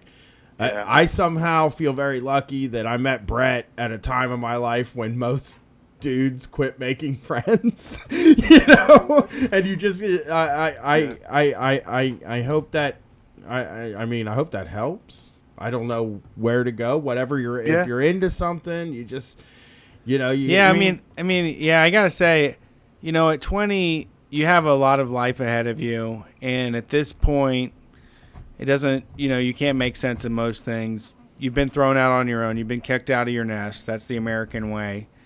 But you just kind of got to head in the direction that feels right for you. I mean, do the things that make you feel good. Be spiteful. You know, I think that's the way to live is like do things that bring you joy that don't cost money. You know, go to shows that you pay like to get in with like fucking canned food or you know, do band shit. I mean, 20s, you have you can like lose everything. So, you know, I think this is your chance to really risk it all. So, whatever you think would make you like not feel lonely, I'd write that down and then figure out what steps, baby steps, small shit that you can start doing day to day to put you in the direction of like making things where you want them to be, you know? There's an opportunity to carve out like a really fun lifestyle amongst the rabble rousers and degenerates and fucking, you know, Antifa activists, fucking punks, all of us. Just do this for yourself. I'm 40 years old, you know, but like, just don't. You're 20, and like, don't close off parts of the world to yourself. Like I did that a lot when I was very young. You know, it was like I wasn't open to a lot of different experiences. I wasn't open to like anything. I thought everything was so stupid, and like it was just like, oh, it's you know, like guys in bands. I'd be like, what are you doing trying? That's so nerdy. You know what I mean? And like I missed out on a lot of stuff, and like I was a pretty angry and kind of lonely guy. I mean, like. I get lonely now. Yeah, still. that's what I wanted to say. Know? In 2019. What was your name again? I'm Jake. Jake. I wanted to say the other thing I wanted to add on the end of that is that you know, that is what it is, like forever. Like I'm also you know, I have a wife and a kid and friends and family and all these people, but I'm also alone. It's just me doing this thing. So you know, you have to kind of get comfortable and accept that and entertain yourself and figure out how to make that internal life something that brings you joy or makes you smile or is just, you know, like I've displayed on this show, but I don't know, explain the theory behind it, but like the way that tragedy is something that makes me fucking laugh. Like when things went wrong for me in my life, it got so bad that it was just comical at a certain point. And, you know, nobody was killing me and no one was like tying me up and throwing fruit at my fucking face. I was just getting pink envelopes in the mail, you know, or I was fucking up at work and getting fired for all these reasons. But, you know, I found my way, and at 20 years old, I think I had every reason in the world to give up. I think there was, if I would have sat down and did the numbers myself, I would have figured that like I had a bleak existence ahead of me. But I know now that I would have been completely wrong. Right. Me and Brett, we're talking about 2010, 2011, 20?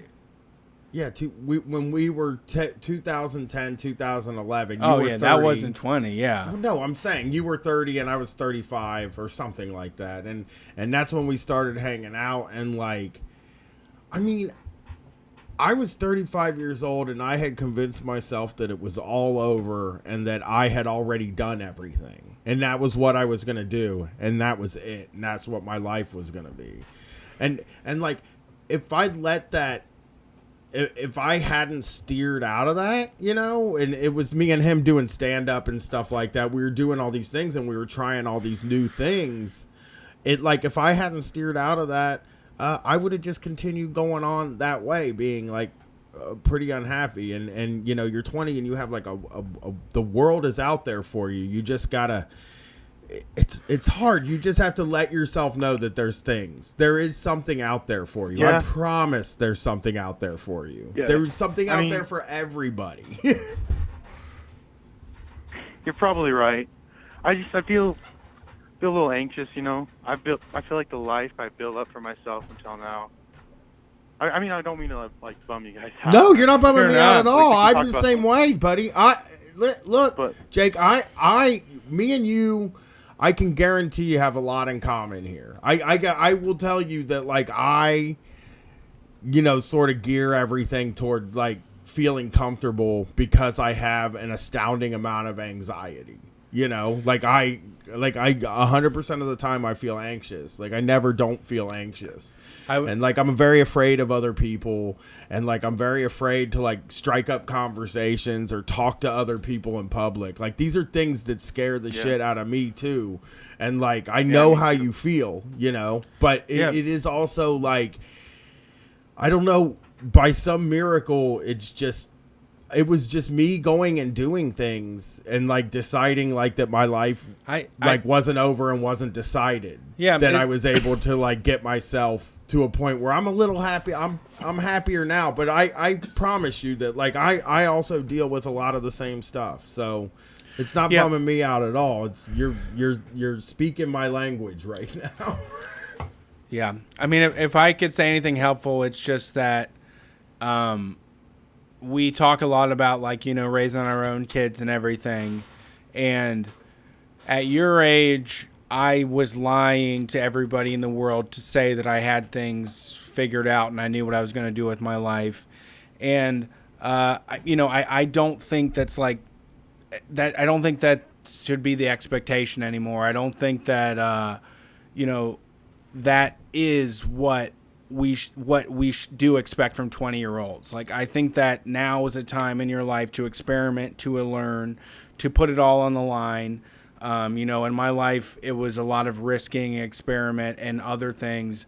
And you don't have to have everything together. There's no reason they should have a house. You know, I'm 35 now, and I'm trying and not doing very well, but I'm trying to put the down payment on my first house. So there's no reason that you should think by 26 you should be a homeowner with, like, a marriage and all of that stuff. You know, one thing that Brian and I are trying to do through this show is demonstrate that life is nothing like what we all think the norm is, and that it's, like, killing us all, that capitalist norm that makes us feel like we're not the modern family that we see on TV. So at 20, I mean, you kind of just got to lean into it and learn as much as you can from people that you admire, that you really respect, and try to fit into something and make yourself useful, and sit down and shut up and learn how the folks that like are doing things in the way that you want are accomplishing that, Getting involved with what you can, I guess. Yeah. Because, I mean, it is hard to keep hope sometimes, in a kind of America, just kind of, you can still feel the effects of just like post-McCarthyist, just, hardwired against anything that helps people, Sure, but when you get to the level of marinating in this stuff on like a theoretical level, you have to understand that your material conditions are very comfortable at that point, and you have to like also get a big dose of gratitude every single day that I'm in this position where like I have the opportunity to choose where I'm going to spend all of my time and what I want to devote myself to. And like, I've gave a lot of thought to it, and you just lean into it. I spent a lot of time second guessing myself, and all it's done is prevent what is happening right now from happening. When I was 20, I had a lot of reasons why I shouldn't be out there, why I wasn't a performer, why I wasn't a comedian, why I wasn't any of that. Like, I spent my 20s not believing that I could do anything that was artistic or performative or would be anything close to what we're doing. So the quicker that I gave in to my own passion and what made me feel good and what filled up my tank and was right for me, the more that I got out of things. And now I do have the extra time, money, and resources to spend in other places that that make me go to bed at the end of the night without like doing all of the like theoretical mumbo jumbo bullshit. Yeah. But 20, like, dude, it's spice of life. I mean, like, soak it all up, because it's like, I also did jobs that were completely fucking awful. I did jobs that were, like the worst kind of exploitive behavior, whatever you want to say about it, but you need to really feel the world firsthand and find your way in it and learn from everything, because even leading up to the point where I'm at now is like, at 20, I was, getting a job at Discover Card where I did collections, and I learned all of like the interior fucking calling systems and all that stuff, how to manage database and all that, how to do customer service, how to talk to people when their credit card got declined, and all of those skills like transferred into what I'm doing right now. Like, in a way, like that was I really learned a lot from doing some of those menial tasks. What I would say to any young person right now is like, learn how to print your own t-shirts, learn how to do database, learn how to do social media management, learn how to do stuff that relates to your interests that like you're passionate about, and just go all the way in and figure out how to get paid for it, Yeah, I mean, shit, I would love to do something like that, like a podcast or something. It's possible. Like, it's not impossible. Yeah. I don't know, I was talking about it with a friend. Go for it. Just all you got to do is record it.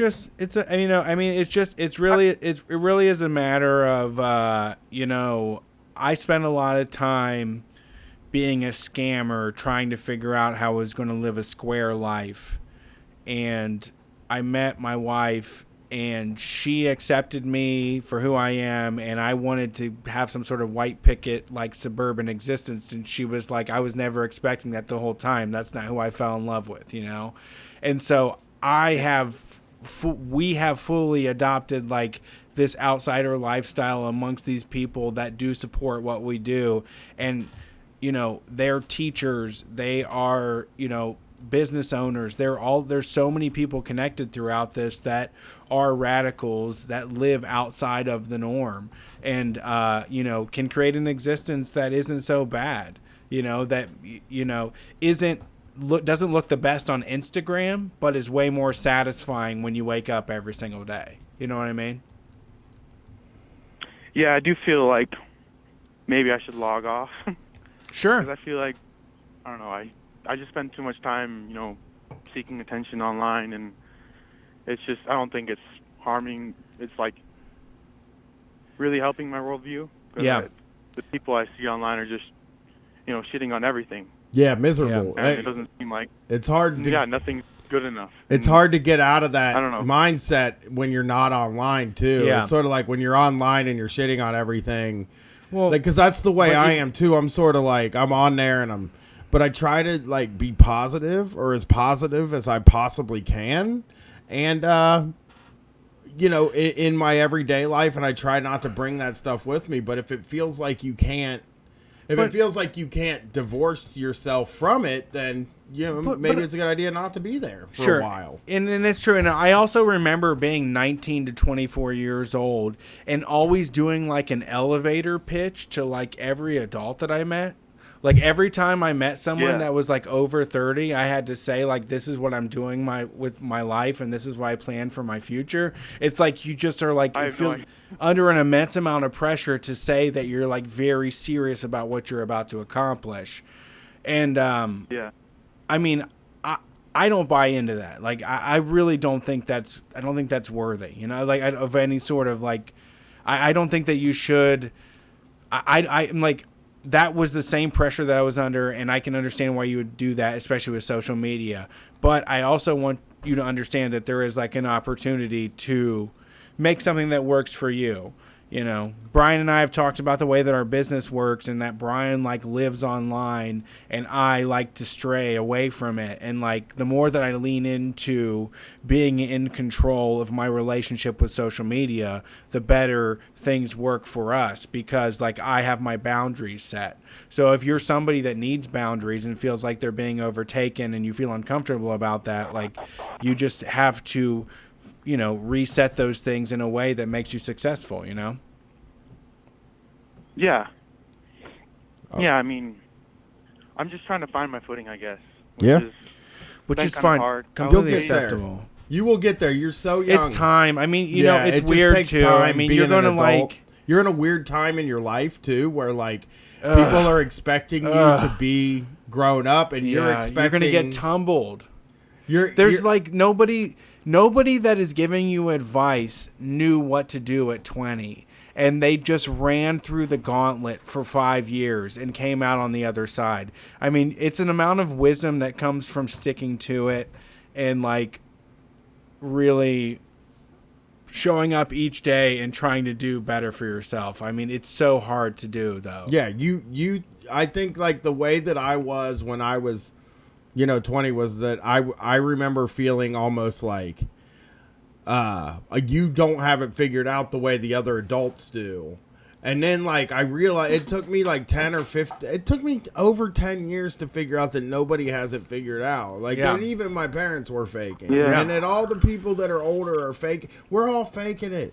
Yeah. When none of us know of what the fuck we're doing. We are just the only thing that we have that somebody that's younger than us doesn't have is experience. Like we've just been through a bunch of shit, so things don't seem as bad once you've been through everything. When when I was telling this to somebody too, and like, you know what? I mean, podcasting may not be your calling, but if you're interested in some sort of creative aspect, I was telling this to this person that was doing DJ stuff around town, was like, do not worry about like getting somebody else to like say your DJ work is the shit. Like if you do your craft, if you have a process that you can do every single day that is what you love, that follows with your things, like over 5 to 10 years, there is going to be folks that make it, that are successful, or that like can do something and can hook you up with stuff. It's a matter of doing things. Like Brian and I were not podcasters until we did it every single day for like 5 years, and it was like, God damn, these guys have done it every single day for 5 years. Now we're coming up on 10 years, and it's like the only thing that makes us like legitimate podcasters is that we just kept doing it. Like that there's an amateur phase that so many people wash out of. That first 3 to 5 years of trying to do something creative or for yourself will draw a lot of people that wish they could do it. That's not really in their heart. But what that's going to be for you is ultimately a matter of trying shit. I wanted to be a tattoo artist. I still would love to do tattoos. I wanted to be a tattoo artist. I wanted to be a fashion designer. I wanted to be so many fucking things. And like at your age, you have to like really let off on the pressure and kind of lean into what feels right for you, and could make the most sense for where you're at, you know? Absolutely, Jake. Have a great night. I hope we helped you out there. Yeah, and, I'm hey, sorry to anytime- fucking beat you over the head. You were probably just trying to like commiserate with people, and Right. we totally fucking like did a TED talk on Right, you. and anytime, hey, I'm always around. You know. Yeah, for So sure. if you're not feeling like, I'm always around, and I will answer you. I promise. I answer everybody And I else. feel. So- I guess I'll just keep trying. I don't know. No, all right. Find some people who actually support me for who I am. And Yeah. I don't know. Do it. You will. Throw I my- promise. but- I promise it's gonna happen. It's, I mean, I don't know. It's like there's a matter of like when at this age there's disaster after disaster after disaster, financially and Yeah. job wise. But then I don't know what I'm gonna do or right. But then at a certain how I'm gonna pay for school. Yeah. there's a certain calm. There's a certain calm that you have to get into where you understand that like you're a procrastinator or you're like just a last minute person or you're just somebody that is a survivor that makes sure that things get moving to the next fucking thing. That's what I found about myself. That's what I had to fucking just lean into and say is that like eventually I just get shit to move in my fucking direction and I'm just going to go with that, you know? Yeah. Thanks a lot, guys. Hey, I mean, thanks for calling, yeah, Jake. And feel there's a lot free. here. Yeah, feel free to send emails with updates and everything like that. I'd love to reconnect with you. I mean, Yeah, if you're a Twitter, it's tough. If you're a Twitter person, you can always DM me. Don't I'm believe always us. okay I mean, with like that. we don't even know what we're like. We're dumb I'm on idiots. Twitter. We're dumb comfortable. 40-year-old. We're Dude, dumb- I'm yeah. I'm I have gonna get a like 20 fucking followers. deck, dude. I'm about to have a deck for the first time in my life. Like I don't even know what it's like to be 20 no more. Yeah, just yeah. You can always message me. I if I don't answer right, I will answer. I always do. I answer people all the time. So if you feel if something hits, you know, and you need somebody to talk to, I'm always there. All right, Jake. Peace to the Middle East. Have a good night, Jake. We're done. Yeah. We got Hey, guys, one. have a good We night. got to jump in. You want to jump in? It's 12. Oh, we hit 12. We did 3 hours. Jumpin's out. Take the call. You're making me feel guilty. I'm just now. saying it's the jump in. Take the jump in. No, Jake was right on. Jake made it in under the wire, but this is a jump in.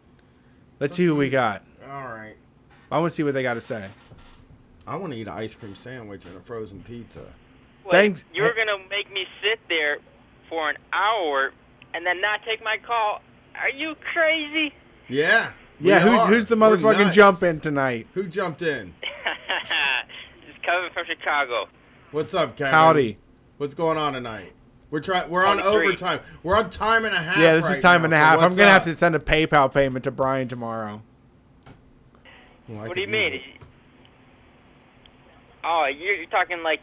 No. I was thinking you had to pay extra, like you're on a time slot or something. No. What was I going to talk about? So, you guys talk about Antifa and stuff like that in this channel? I'm new to this channel. Oh, are you a Twitch person? What?